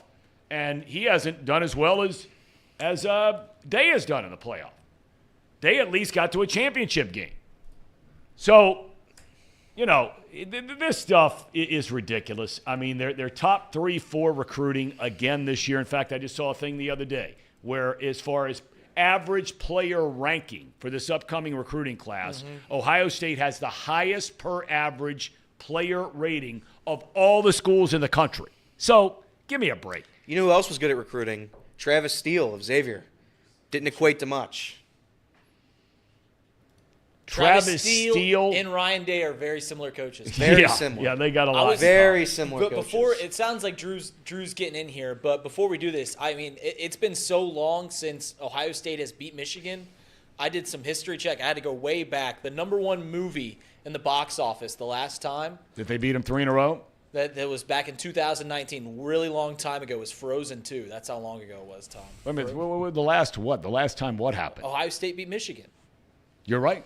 It's been over 1,000 Why days. can't they win the big one? COVID-19 was 1,000 not a thing, had not long been days. discovered. There's no doubt about it. Donald So Trump are we was the gonna president. blame the past 2 years for cheating, but then this year, no, we don't blame for cheating, right? No, I'm just saying that I think that there's going to be some things that come out which would lead you to believe how they held C.J. Stroud to 23 points for 2 years in a row. I think there's probably a good chance that's coming out. And as I've said already, I'd bet the ranch on it. Harbaugh, after this college football playoff, if they win this weekend, he's not coaching again at Michigan. It's over. Because they are going to throw the book at Michigan. You can book it. He went out on top. But He went out on it's time top. to go He to our won the guy. big one. Look at him. Look at our main man, Drew Garrison. Drew, now I'm going to first of all, congratulations. We can sit here, and I sent you the DM last night congratulating you that we would honor our commitment. You must be feeling mighty proud. How you are a Michigan man, I have no idea. We'll get to that in a minute. But congratulations. What do you have to say for yourself and the Wolverines? I just want to know, where did you watch the game, Tom? I was at home. Okay. I was at Ziggy's in Moraine, Ohio. It's me versus the entire bar. And it just felt so sweet, as it does every year. So I just feel like Ryan Day called his big brother. His big brother tried to do something. Then he got beat up by that kid's little brother, Sharon Moore. And it's just a beautiful, beautiful feeling. Drew, when you look at this team now, they're moving on. They had 3 straight wins now over Ohio State. You know, a lot of people in the chat have been asking, and this is a serious question. I mean, we've been jacking around a lot, but it's a serious question. You being a Michigan man, Harbaugh being a Michigan man, when he was getting his brains kicked in every year by Urban Meyer, were there people like you in Michigan that were saying, hey, we got to get this guy out of here. He can't beat Ohio State? I'm being serious when I ask you this question because Harbaugh never beat. He never beat Urban Meyer. Full fire Jim Harbaugh train in 2021 when he dropped that game to Michigan State. I can't lie. I was calling for his head. I wanted him to get out of there. And then he regrouped. He won the big one in the snow, 5 rushing touchdowns. Ohio State was in there, don't tackle Hassan Haskins defense, and Michigan signal. It was really, I was ready to fire the guy as being fully transparent. Okay. All right. Fair enough. Now you look at Michigan's chances moving forward here. They got the Big Ten championship game, which everybody feels is going to be a boat race, whether it was Michigan or Ohio State in there against Iowa, and then staring down the barrel at a college football playoff. Where are you expectations-wise? You know who's out there, who the other teams are. We don't know who's going to be in that Final Four when all is said and done. But you certainly suspect Georgia's there, Michigan will be there, and 2 other really good teams that are going to be there. So what's the hope and the expectation? Michigan's defense and Michigan's running game can beat those teams. But if those teams make it to where J.J. McCarthy has to beat them, then I start to get worried because I'm a realist. We just watched Jake Browning versus Kenny Pickett, and that was the professional version of J.J. McCarthy versus Kyle McCord. So I watched that game twice this weekend. I recognize that J.J. McCarthy's probably not going to go toe-to-toe with Georgia and knock them off. But Blake Corum can. Now, Michigan lost their best starting lineman in Zach Zinter. Broken tibia, broken fibula. It was just brutal. But if the ball's put in J.J. McCarthy's hands, he's not going to beat Georgia. He's probably not going to beat anybody that makes it into the top 4, and that's just the reality of the situation, and I'm smart enough to know that at least. Would you like to see Ohio State get a little help and then get in there and play in that Final Four? Would you like to see that? Yeah, because I would love the chance to just out-tough them and outman them again on the biggest stage of them all, because Michigan just beat them in the game of the century, the most important game in the history of that rivalry, because next season it goes to a 12-team playoff. So the chance that Ohio State ever had to keep Michigan out of the college football playoff is now gone. They can both be 11-0 next year and lose, and they'll both get in the 12-team playoff. That's There a was legitimate never more point. at stake, not even with all the talk and all the chatter and, the cheating allegations and Ryan Day being a woman and all of these things that were being said on the internet. I didn't say it. Some people are saying it. That's never going to be there again. That's why it was the game of the century, and that's why it's the biggest win in the history of that rivalry. So I can lay my head at night and just know that Michigan always got the biggest one ever. Okay. All right. Now, Drew, it's easy to see when you come on this show, you're a very articulate guy, smart guy. Somewhere a screw got loose because I think your dad played for Ohio State, right? Is that right?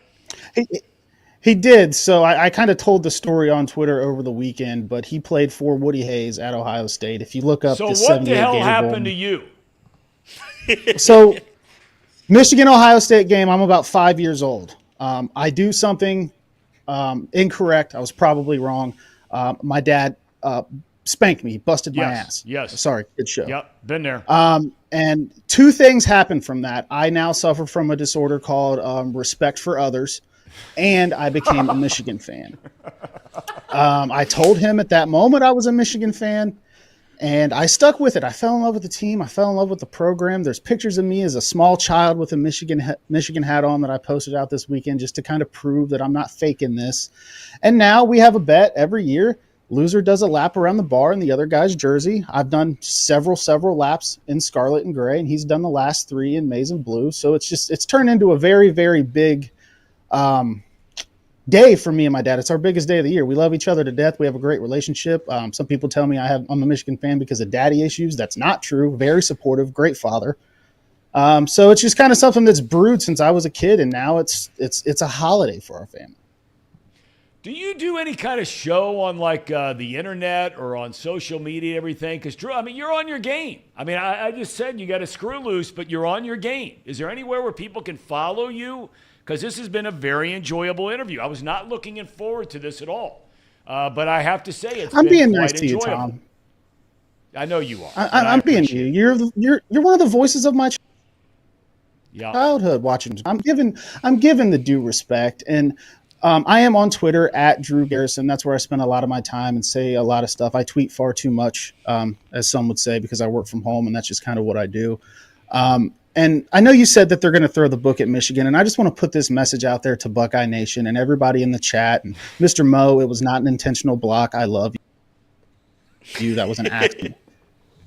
If the NCAA throws the book at Michigan and wins are vacated, I'm not sure wins will be vacated, but if they are, I just want you guys to know that you can vacate wins, but that feeling deep in the pit of your stomach that you have felt the last Saturday of November, the last 3 seasons, you will never be able to vacate that. You will always feel it. You are spot on, Drew. I cannot argue. You've never been more correct about anything in your life. Hey, I guess your fiance, little medical scare, but she's okay, right? She's good. So that's why I'm remote today instead of coming in. I'm hanging out, being dad, while she heals up. She's all good now, so everything's fine there. And before I go, I want to say hi, Mom, and I love you, Elliot. I love you, Drew. I love you, Drew. You love that guy? I love him. Love him. A Michigan man. To death. That's right. I love him. Okay. All right, Drew, I tell you what, when we get to the college football playoff, if Michigan beats Iowa this week and they get in, we're going to make sure that you can come into the studio and give us a full preview of the national semifinal game. Is that a deal? I will make that happen. Absolutely. I've got plenty of paid time off to burn. All righty. My job stinks anyway. Drew, have a great day, man. Thanks for your time. This was fun. You guys have a good one. Go Blue. All right, man. All right. Drew Garrison. That was good stuff. That was really good stuff. Now, what's the relationship with you, Elliot, and Drew Garrison? He's just a very nice man. Well, he is a very nice man, but I mean, yeah, I think when I announced my decision to come to Chatterbox, 2 people were the very first 2 people to say, "Congratulations, Elliot, good job." It was Sir Boy Wonder. Sir Boy Wonder was the very first person. Yep. I thought Sir Boy worked here. Yep. The other person was Drew Garrison, who I also thought worked here at the time. So both of those people welcomed me in, and I've loved Drew ever since. Why do we have people in the chat beating both of you guys down so badly today? What have either one of you done? Evan Maurer is saying, this guy stinks. And you're taking a beating today, Reed. And I think the last 2 days you have been on your game. I've taken a beating every day on this show. Every day, everyone just drags me down. There's our company has a Fire Reed promotion, so it's all part of the game. I don't know about Elliot. I get a little bit of heat from Evan because Evan's brain it kind of breaks down every once in a while, and he thinks that players shouldn't get paid money, and that the Castellinis are really good owners, even though they've never done anything meaningful ever. Evan Maurer, he's in the chat. You can go follow him on Twitter for all his nonsense. But he believes basically that players don't deserve any contract over 1 year. The Reds should never spend any money. Any veteran player is not worth it. It's all about the prospect game. And that's what Evan does. And I listen, if you want to live that way, I'm sure you can go ahead and do that. It hasn't really worked for the Reds, I'd say, over the past 20 years. But maybe the next 20 will be better, Evan. Who knows? Who knows? Let's keep doing your method. All right, look, I want to get to something since you brought up the Reds here because, look, we're going to end up spending, a lot of time during this offseason. It's a quote-unquote hot stove league. But to have a hot stove, you need to put wood, into the flame, right? I mean, if all of a sudden you just let that wood burn, you might have some hot coals down there at the bottom. Might keep you a little bit warm for a while. But if you really want to stay warm in the dead of winter, you got to feed that thing, right? Okay.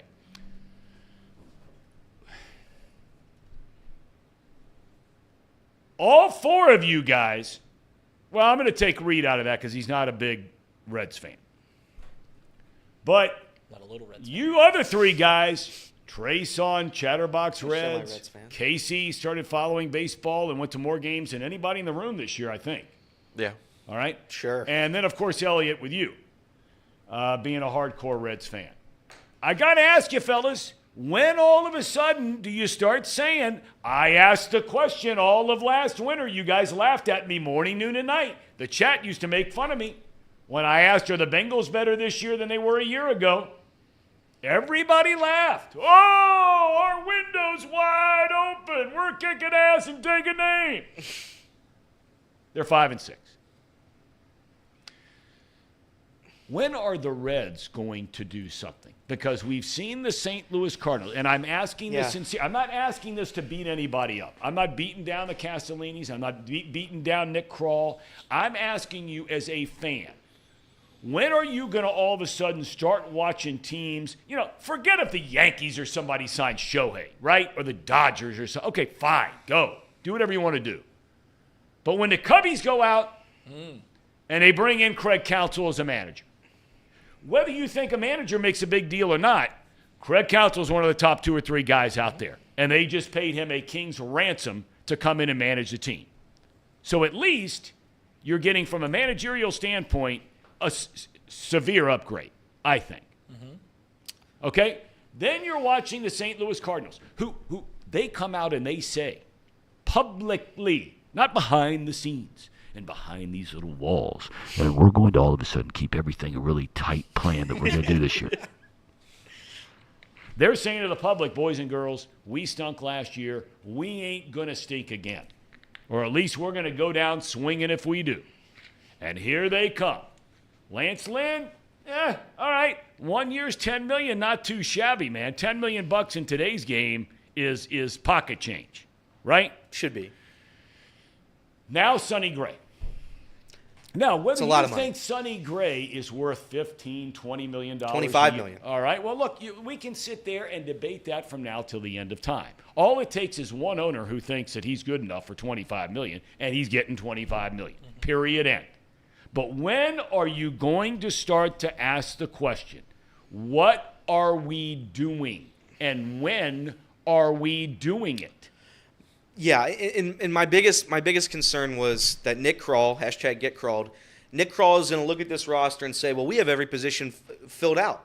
You look at our infield, we're stacked already. We have to get rid of one guy. It's going to probably be Jonathan India. I don't want it to be. But Jonathan India is probably going to get traded. I would assume within the next month. Jonathan India is not a Cincinnati Red. Saying that, you look at the outfield. The outfield's now loaded. You got Jake Fraley, Will Benson, T.J. Friedel. Spencer Steer's going to be out there every once in a while. You look at the catching position. You got 2 catchers now. You look at the starting pitching. You have arguably six starting pitchers. You can argue, make that argument. The bullpen's coming off the best bullpen year I've seen in my lifetime, maybe. I guess you could argue the 2012, 2010 years were probably a little bit better with Aroldis Chapman and everybody else. But saying all that, I am a little bit concerned Nick Krall is going to look at this roster and say, well, we don't need to do a whole lot because we've got every position filled. Where are they going to go?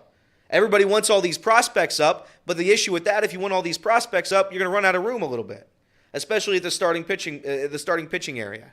So if I were the Reds, I want one starting pitcher, veteran starting pitcher. I want one right-handed power bat somewhere. I would presume that would be the outfield. I don't know if it'll happen. I don't know. I'm a little concerned it won't happen. I think they're going to trade Jonathan India, and I think that's going to be our move. I think you'll see a couple little names in there for a reliever spot, but I don't think they're going to go crazy. If anybody was expecting some big free agency splash, you're not going to see that. I'd say you're going to see 2 sizable names and a couple little sprinkles in there is what I predict. When will it happen? I presume within all of this will happen within the next month. I predict. Trace, are you a little concerned? You were doing Chatterbox Reds every night. No. Sometimes I wonder, is this like the gaslighting to stay away from the Ohio State topic and whether Ryan Day should be on the hot seat or not? Because ultimately, at the end of the day, this is a nothing burger right now for the Reds. What's the rush? It leads me to the idea of trying to win a press conference sometimes. Like, oh, look how great we are. Well, that worked out really well for a lot of teams last year, didn't it? I mean, the Padres, fantastic season. Just a great season by the Padres.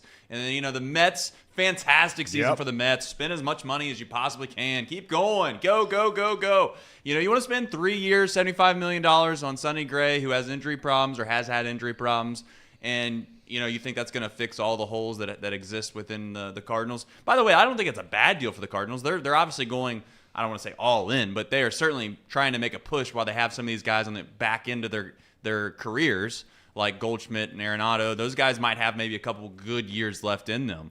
So I don't blame them, and I'm not upset at the fact that you can't spend money, and certainly the Reds are going to spend some money. But am I worried about any of it? No.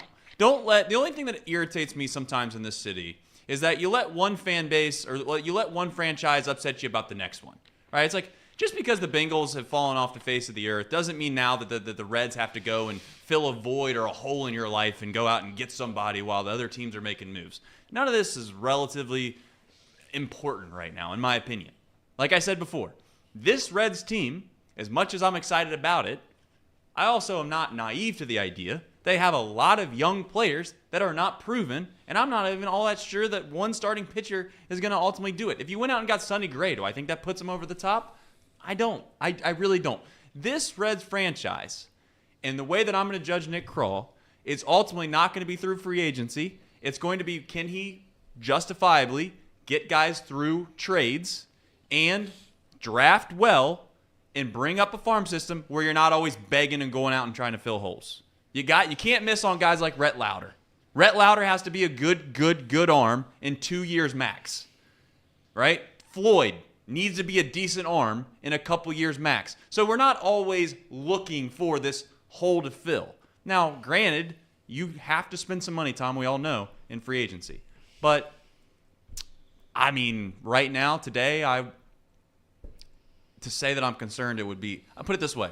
I'm more worried about whether or not Georgia is going to beat Alabama and whether or not Ohio State has a way to back into a playoff, because I think Ohio State's one of the 4 best teams in the country, and we could talk about college football as a whole maybe in a second. But there wasn't 1 ounce of thought this weekend about, wow, what are the Reds doing? I can't believe that, even this morning I seen Sonny Gray. I thought, oh, that's cute.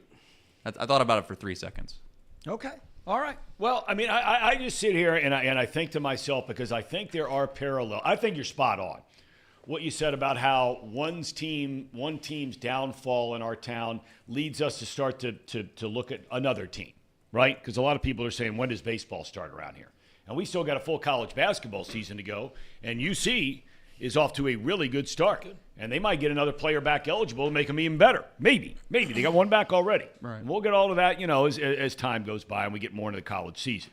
But I do think there is a parallel here, although they don't have a quote-unquote Joe Burrow. This is exactly what I was saying during the baseball season about the Reds looking ahead to next year and the next year and the next year. And these people saying you got all these great players. And I give Nick Krall all the credit in the world.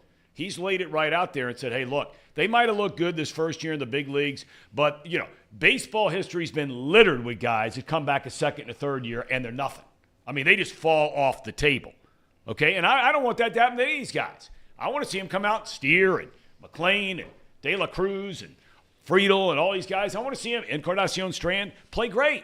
I want to see a full season of Hunter Green. I want to see a full season of Nick Lodolo. I want to see a full season of Brandon Williamson. I'm looking forward to seeing that. And Garrett Ashcraft. But there is no guarantee that you're going to be great for all these many years to come because you saw some nice things out of some young players. All we've heard is the Burrow window is always open. Well, what happens when all of a sudden he's a little nicked up or now he's seriously hurt? And now you've spent all that money on him, and it's cost you some players on different positions. Well, now that window starts to shrink a little bit. And before you know it, you wake up one morning and you're like, oh, my God. In the Reds' case, say you wait around for these two arms to show up. Okay? Well, by the time that happens, you're now in salary arbitration with that entire fleet of young players. And that's when the big bucks start to come out. Because the one thing that's going to happen to the Reds, and I know it's a few years down the road, but that's why I say you got to go for it now. Just like last year at the trade deadline, you're right there from getting in. You got to go for it now because you don't know if all these guys are going to play as well. Maybe they'll all play better. Maybe they won't. You're going to be facing again at the beginning of next baseball season where you have not had Green, Ashcraft, Lodolo throw over 160 innings in a season. They're going to be limited to the number of innings that they're going to be able to pitch next year. You could hit August, and we're going to be asking the same questions about all three of those guys that we were asking about Andrew Abbott this season when his season completely fell apart after he got to a certain number of starts and innings this year. So, look, you can say Sonny Gray, it's a cute sign, whatever you want. Look, the dude in his career has barely over a 3 ERA. He was a runner-up to the Cy Young Award, Garrett Cole, the winner in the American League this year. He had a 2.7 earned run average this season. He's pretty damn good. And again, you can debate whether he's worth $20, $25 million from now till the end of time. For 3 years, by the way. Yeah. In 2 years, when the guy is basically worthless as a pitcher, which I will sit here and tell you straight to your face, Sonny Gray will be worthless in 3 years. Okay. You're going to be paying him $25 million. This franchise can't do that. Okay. If that's what the going rate was, Tom, you just can't do that if you're the Reds. Okay. Let me ask you this, Tom. They got to spend some money on somebody. I was gonna say if that's the mentality that's the going rate, you can't spin that, then I guess I just don't understand where they are. When you're ready, guys. Okay. They're not ready. They're not ready. They won 82 games, and you guys sit here and act like Tom. The Bengals were in the AFC Championship game 2 years in a row. If the Reds are in the NLCS and they make the World Series for 2 years in a row, Tom, I'll sit here and stand on the damn mountaintops and scream to the heavens that they need to go out and get whoever they can to get them over the hump. Okay. But they won like 8 games in the NFL, and we're sitting here acting like they should be in the Super Bowl. They're not. I want to see if these guys are good. I don't know if they are. Is Ellie De La Cruz good? I don't know yet. Is Noelve good? I don't know. He just got hurt for the second time in winter ball. Matt McClain hit 222 in Chattanooga 2 years ago. Right. CES, what is he? Tyler Stevenson, for all intents and purposes, half the league wouldn't have taken him last year. Graham Ashcraft has been hurt every year. Nick Lodolo, hurt every year. Hunter Green, I don't know. Hurt is every he year. good? Is he good?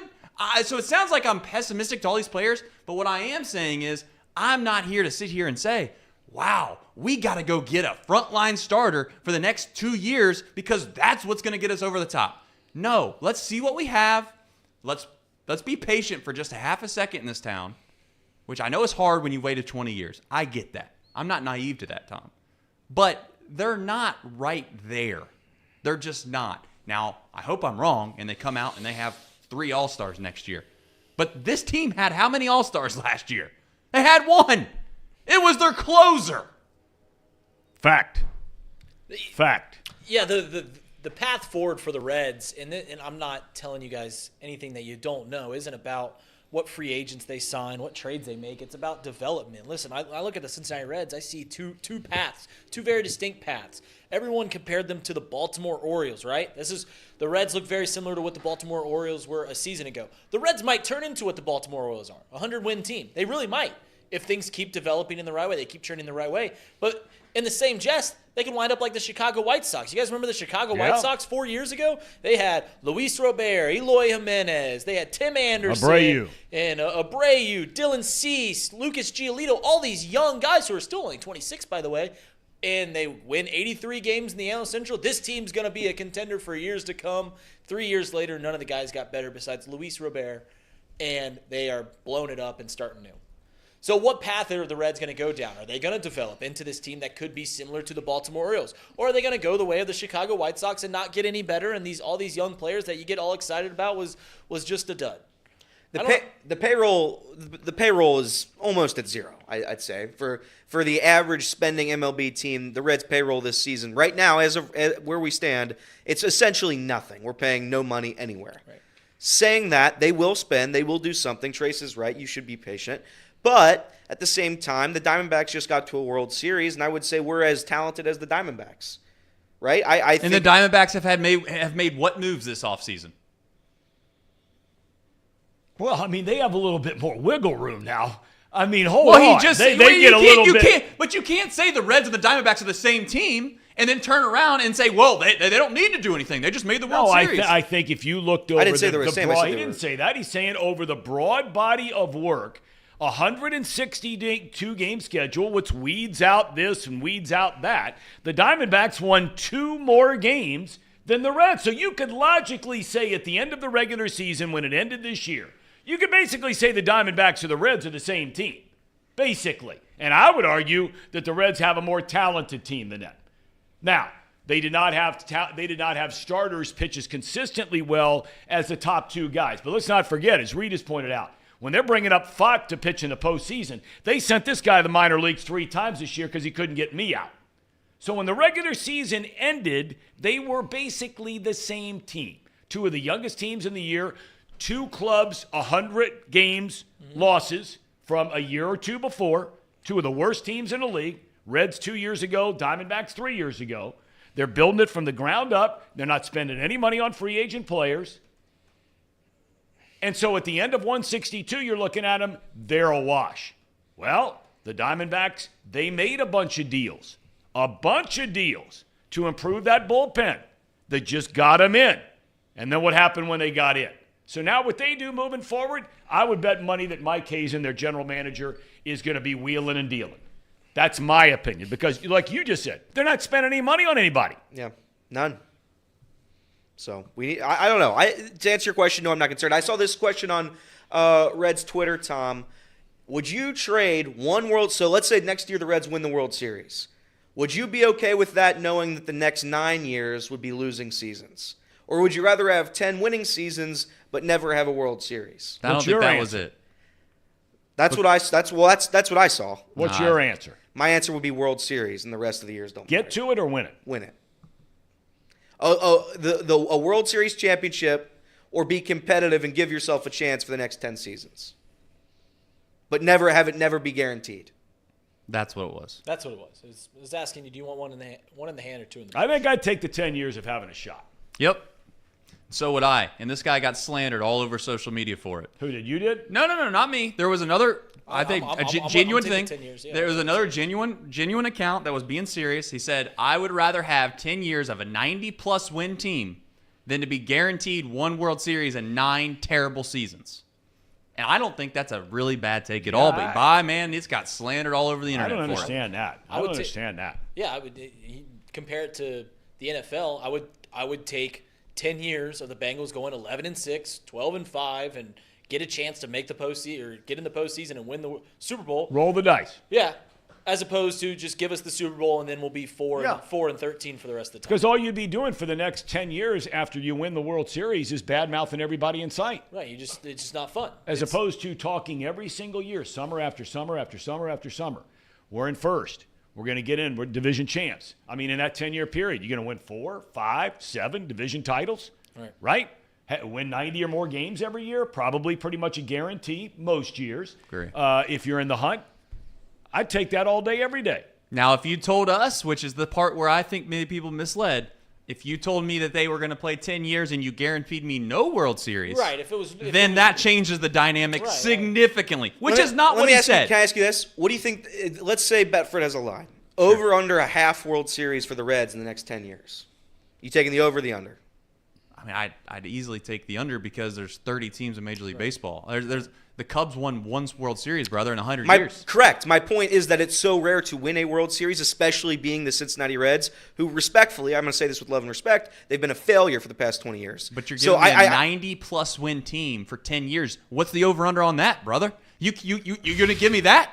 You can't play it. See, this is I'm not playing both sides. I'm not playing both sides. You guys play both sides. I'm not playing both sides. I'm not playing both sides. But I'm saying you're telling me that the chances of having a World Series team is so slow that you're going to take the World Series guaranteed. What I'm telling you is what's a lower chance? I'll tell you this. What do you think the even odds are? Having a team that wins 90-plus games for 10 straight seasons or winning a World Series in the next 10 years. Which one do you think is more likely to happen? Neither one. Well, I'm saying if you had to put them neck and neck, which one do you think is more likely to happen? If it's a big market team, you go 90 wins. But, I mean, if it's a small market team, it just depends. It depends on the franchise. And right now the Reds have a significantly lower chance for both of those things. It's almost impossible for a small market team to do it. So is this a political answer? You don't want to answer it? Or you don't want to say the 90-plus? Or what is it? I'm just curious. No. I get back on track. 90 wins would be, it would be not feasible to do for 10 straight years. More unlikely than winning a World Series, yes or no? Yeah. Thank you. All right, Tom. Okay. I yarn whatever. All right, we got 20 minutes left in the program. Let's get back to Ohio State. Tomorrow we're going to spend because we have our picks that we do. And all that kind of thing. And the college football playoff ranking will come out tomorrow night. We'll really break down the whole college thing tomorrow because this is something that I think everybody really needs to think out when you look at the games in the landscape this coming weekend and where everybody is. The college football playoff is going to come out tomorrow night, and the top 4 for the first time all year long since it started 7 or 8 weeks ago is going to be undisputed because you have 4 undefeated teams. Okay? And of those 4, Georgia plays Alabama, a 1-loss team. Michigan plays Iowa, a 2 or 3-loss team, whatever they are, but they're huge favorites. All right. You've got Washington trying to beat Oregon, who's ranked 5th for a second time this year in the Pac-12 championship game, the final ever Pac-12 championship game, or as we know it anyway. And then you have Florida State, who is going to play Louisville. Florida State without their quarterback, they looked pretty good the other day. They didn't look great, but on defense they looked good. And they're going to play Louisville, who had lost one time all year long, including drilling Notre Dame. Satterfield. And then they lose to Kentucky over the weekend. They blow a 10-point lead in the fourth quarter. But do people believe Louisville has a chance to win that game? Yes, they do. They believe Louisville has a chance. After that, you go to 1-loss teams. And in order of ranking, they read as follows: Oregon, Ohio State, Texas, Alabama. The only one of those teams who will not play this weekend is Ohio State. We mentioned Oregon in the Pac-12 final game. Texas plays Oklahoma State in the Big 12 title game. And we mentioned Alabama gets a crack at number 1 Georgia in the SEC championship game. So, there are all kinds of arteries off this. With all of us are going to have our acts together tomorrow to really lay it out and kind of see how you have it played out. You can do that ESPN playoff chances thing, whatever it might be. And it's a fun thing to do and play around a little bit. But, we've seen some really weird things happen the last few years. Really weird. I mean, when Ohio State lost to Michigan last year, nobody thought Ohio State was getting in.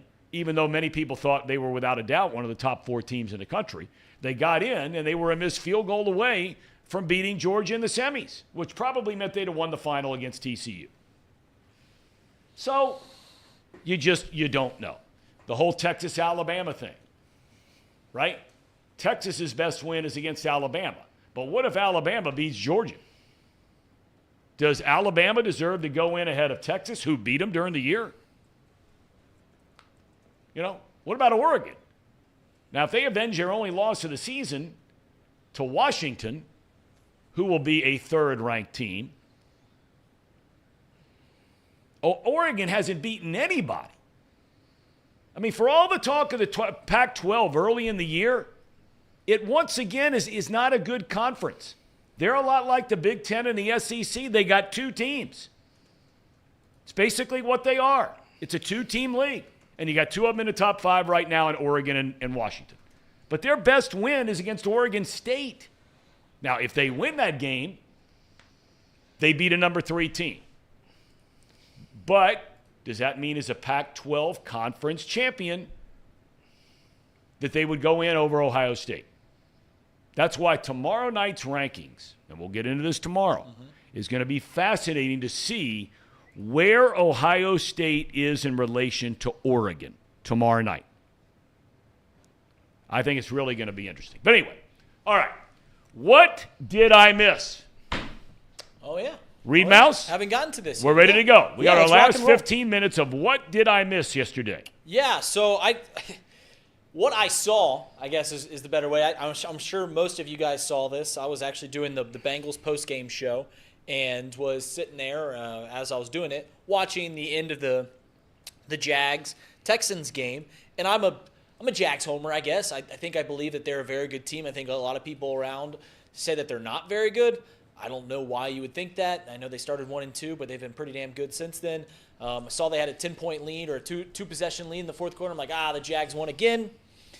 Then the Texans, who everyone wanted to crown them champions after they beat the Bengals, started coming back, and they're a good team. They might make the postseason. But they had a 58-yard chance to tie it up in just the most crazy way. Can you imagine being a diehard Texans fan, spending your hard-earned cash to go to this game, this division game?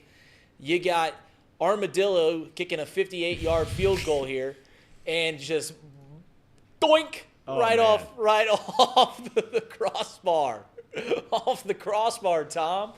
Man, just you could feel the wind get taken out of the sails of the Texans. That's what I saw. I mean, that's all you can do. That guy right there is exactly all you can do as a Texans fan is you just giggle. Just like when the Bears won 13 games, they get in the postseason, they're going to win a wild card game if they can just kick a field goal. And once it hits off not once, but twice off the uprights. Look at this. The old double doink. Game of inches? Boom. You tell me. Boom. All right, that's what I saw. Okay. That's what I missed. That was a heartbreaker. By the way, if the season ended right now, stupid thing to say, but it's true. Indianapolis would get the final spot in the AFC playoffs because, at least right now, in a head-to-head meeting, they have beaten Houston the only time they've played them. They will play them again. All right. Who's next up? Trace or is it Elliott? Trace. Trace Fowler, what did I miss? Well, you probably didn't miss it, but I don't know if this ever happened before, but social media has certainly changed the game when it comes to coaching searches. As we all know, we have these committees that are put together. There's these national coaching searches, and Texas A&M over the weekend was rumored to have Mr. Stoops from Kentucky as their next head football coach, which I thought would have been a fantastic hire, but certainly the rest of Texas A&M's fan base was not happy about that, and it was all over social media. Might I remind you that this happened one other time with the Tennessee Volunteers. They decided they did not want Greg Schiano, so they went up and they revolted. Greg Schiano, pretty good football coach. Turns out Tennessee hasn't done anything since. Texas A&M, who did they go out and find? They found, the Duke head coach, Elko. Could you imagine in a world where you basically are running a program that has millions and millions and millions of dollars tied to it, and your little small group of people think that you have your guy? Got Stoops. Obviously, this has been communicated at great length. You put it on the internet, and just coincidentally, hell breaks loose. And then all of a sudden, Mark Stoops comes out and says he loves Kentucky. After their win against Louisville, he had a change of heart. He wants to stay there. No. What happened was they got bullied out of getting the job, which is crazy, Tom. I just can't imagine having a legitimate job where it's your specific job to go out and find a head football coach, and you let the internet change your mind on it, which is exactly what happened at A&M. And they go out and they get Duke's head coach, who everyone wants to rant and rave about how great he is, and he might be great. But without a quarterback, and maybe this goes back to Reed's point, but without a quarterback, what has this guy done? Mark Stoops has done an elite job in the SEC at a school that has never had a chance in football. And he's not really had a quarterback outside of, you could say, Will Levis that has carried him. But he's done it without Will Levis, too. So, I don't know. We'll see how it all goes, but it's a wild time in college football. I also want to say, before tomorrow, Ryan Day, there's zero chance he's going to get fired. He shouldn't get fired. I know we haven't talked about that a whole lot, but Ryan Day is a hell of a football coach. Tomorrow is our big college football day tomorrow. All right, Elliot. All right, so I watched it. It was probably the best game in NFL history yesterday. It took place. When our forefathers, and I told this to Reed earlier in the show, when our forefathers invented this great sport, they imagined the Patriots versus Giants yesterday afternoon. The final score was 10-7. The Giants won the game, and this was just the second interception of Mac Jones. They were switching between him and the other bum they have over there. Who's the backup? He's just as bad. Bailey Zappi. They've got two quarterbacks, but each worse than the next. This was just another one of them. I mean, it's just a disaster what's happening in New England. A fall from grace, Bill Belichick. He's always been snippy with the media. Yesterday, he was even more snippy. He left the conference or the press conference mid-question. Somebody was in the middle of a question, just walked out. It's sad. I've got a little stat for you, though. Mac Jones' passer rating is 27.8. If he were 0 for 21 with all 21 passes spiked directly into the ground, it would be higher than it was yesterday afternoon. That's where they are in New England. If Mac Jones went 0 for 21 with all 21 passes spiked directly into the ground, he would have had a higher QBR than he finished with yesterday. That's the New England Patriots for you. Talk about a team that we were talking about teams that would take Justin Fields. They'd take Justin Fields. They'd take anybody. Mm-hmm. They'd take me out there with the Patriot uniform. My God, what a disaster. Well put. Casey? Yeah, what am I missed? It's short, sweet. There was a NFL record broken over the Thanksgiving holidays. Yes, there was. And I just wanted to show it because we actually did we showcased the other 4 picks that he had. This is his 5th one. This is the record-setting one. Many of you probably turned off the TV because it was a blowout. But, I mean, look at that. I mean, he shakes loose, breaks a few tackles, gets in the end zone. Congrats to Ron Bland. I think you're probably the front runner for Defensive Player of the Year. So congrats to you. Wow. It's pretty amazing. Yeah. Mine is you didn't miss it. So I'm not telling you anything you don't know. I just still can't believe it happened because I watched it happen in person. I don't know if you guys did. Not in person. I mean, I watched it while it happened live. I cannot believe what happened in the Alabama game. I just can't believe it. Even for a dummy like me. I've been around enough smart football guys to at least remember that old adage, never deeper than your deepest, right? It's 4th and goal from the 31-yard line. And look at this. Forever to throw it, nobody rushing the passer. People stand around, watch him, and look at this. He scores a touchdown. Deeper than your deepest. It's the most unbelievable ending of a game I have ever seen. When you really take into account whatever the odds would have been, and that would have been, by the way, a touchdown in the NFL. This kid, Bond, got both feet in. What are the odds of you throwing a touchdown 4th and goal at the 31-yard line? 0.01. Is that what it was? Yes. And the only reason that there's a 0.01 is because sometimes the ball will get tipped up in the air. Never could a guy just catch it outright like that and get both feet in bounds. That's impossible. That's an anomaly. I watched that live. It was I'm not going to – this isn't a shtick. I did take Auburn money line. I didn't put a lot on it, but I sprinkled live Auburn money line at some point in the little sprinkle during that game. So I was cheering for Auburn at the end, and I said 4th and 31, this game's over. It's cooked. There's no chance. Count your money. The guy was wide. I mean, he was essentially wide open. The defender didn't put his arms up. So a lot of people are saying it's the Milroe miracle. Which one do you think? Which one's more preposterous, that one or the kick six? I think that one. You think that one's more? Then that's crazier than the kick six? I do. I kind of agree. I think that the other one was awesome. The other one is one of my favorite college football memories ever. That's a sports moment you will never forget. That's right. No, this one, saying all that, that's more impossible than returning a field goal for a touchdown. I really believe that. Well, 4th and 31 with no they're chance. both 0.0 something. Yeah. They're both. There's no doubt about it. And that, as Kenny Rogers said, you never count your money while you're sitting at the table. That's right. Speaking of gambling, have you seen what could be NFL history tonight? Oh, no. Now, I can't believe I'm the only non-gambler in the room. And I have this savvy stat for you.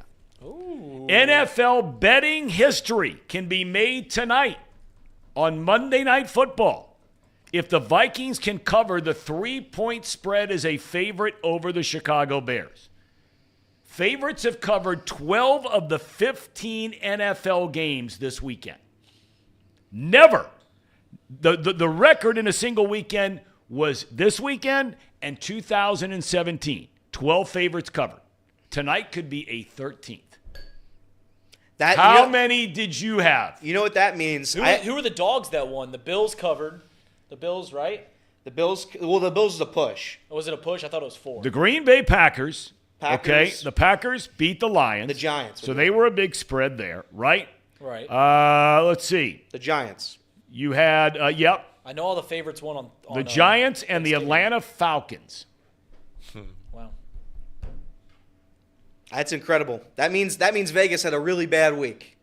That means but what does that mean for you guys? That's what I mean. I don't give a damn about what Vegas did. I had a very productive Sunday. I called the Giants game. I had the Ravens game predicted. What was the other one? I really thought the Bills were going to beat the Eagles. I really thought they were going to. I thought they would too. But I didn't bet that one. I knew not to bet that one. Oh, and I had the Jaguars. I was heavy on the Jaguars. So I did okay. I did good. Okay, Reed, do you have the sprinkle or no? No, I was in the Florida, so you were out. Yeah, they don't have it down there. Okay. Any of you guys in, out, good, bad? I put a pretty sizable wager on Ohio State after they were down 14-3, so it worked out for me. Yeah. Wow. I know people are gonna think that I usually am kind of Ohio State, anti-Ohio State. Like I said, my mind's changed a lot since the whole situation's changed with Georgia, et cetera. I think they played that game 10 times. They split 5-5. I think you're right. But that's not how it goes. So nope. Those are two of the best 4 teams in college football. I football. mean, they really were. In all honesty, they can't do this, but I wish they would just let Alabama, Georgia, Michigan, and Ohio State play in the college football playoff. I know they can't. I know they can't do that, but I wish they could. Well, because as a guy who doesn't have a team, a single team in the race, I just want to see the best games, and those would be the best games. Yep. I know we're going to talk about college football a lot. But the one thought I had over the weekend about college football is that all of these teams that are lower tier, the Washingtons of the world, the UCFs of the world, they're always screaming like, "Oh, you got to give us a chance. We should be in this 12-team playoff." They better be careful what they're wishing for, because when you let the Ohio States, like if Georgia were to lose this weekend on a field goal to Alabama, and you got Texas, little old Texas in the Big 12 sitting there screaming and yelling that they should be in, that's fine. Well, when it's 12 teams and you actually got to play the games. And you got Ohio State, Michigan, Georgia, and Alabama, all of those in the playoffs, be careful what you wish for, because you might want them to eliminate each other sometimes, and they have been doing that in the past. Good luck moving forward for the Washingtons of the world. And they play home games, too. Can you imagine being like UC when they were number 4, and they get a home game at Nippert against Ohio State? Yeah. It's just like... It'd be fun. That's what I'm saying. Good luck. The thing is, Ohio State would never take Reed's offer just to have the committee just put him in just because. They want to earn it. That's why they hired the private investigator to Michigan. That's why they suspended Harbaugh. They wanted Michigan to earn that win, and that's what they did. Casey, Michigan did you win kicked any their money ass, this weekend? and it wasn't close. Casey, did you win any money? No, I've actually been saving my money for the holidays. Nice. Very nice. So I didn't want to waste it on losing. What a loser. So. Okay. Do we have a cherry on top or no today? Cherry on top, I think it's collectively it's the Ohio State game. I would say that was the cherry on top. Why don't you try that pouch of sour candy there, Tom? No. This might be dangerous, No, Tom. I'm not doing that. Please do it. I'm not doing it. I gave grapes. it its due credit on the show. No. That's enough. That's enough. So tomorrow, I'm hoping we finally can get Tim McGee to come back and join us because he had multiple back surgeries. He has been down and out for a while. I'm hoping we can get him to come on and join us. We will talk a lot about this whole college football playoff thing and where it's all going ahead of the rankings coming out tomorrow night. Want to thank everybody again for yesterday. It was a great time. Thank Drew Garrison for today. Awesome. He's already all over social media, posting it everywhere, that he was on the show today. And we loved having him, and we will have him back. Casey, are you okay? All things considered. Because this has really been a very, very difficult fall for you. And I just want to make sure that you are okay before we say goodbye today. Tom, my depressive state was last week. The Ravens, they killed me. I'm over it. I've already gone through my stages of grief. Acceptance. I'm already there. I thought Drew had the line of the show, and so maybe that one right there. That's a great. He's on it. What's it say about this city that we? It's the Monday after NFL Sunday. It's Monday after the Ohio State-Michigan game, and we spent like 35 minutes on the Reds off-season. That's right. That's baseball town. It's a baseball town. There's no doubt about it. No doubt about it. We were down there at the banks yesterday. I mean, all the signs, the billboards up there on the Reds on Great American Ballpark about the opening day tickets when they're going on sale and all that. Hey, we're thinking ahead of the curve here on the program. Okay, we thank everybody involved. Gentlemen, have a good – is Box Lunch coming up? Box Lunch coming up. Yep. Who is the official host today? Mondays, it's Rita Roo. Rita Roo. Rita Roo. Rita Roo. Okay, fair enough. Hope all of you have a great rest of your day. We'll look forward to catching up with you tomorrow. Box Lunch, here we go.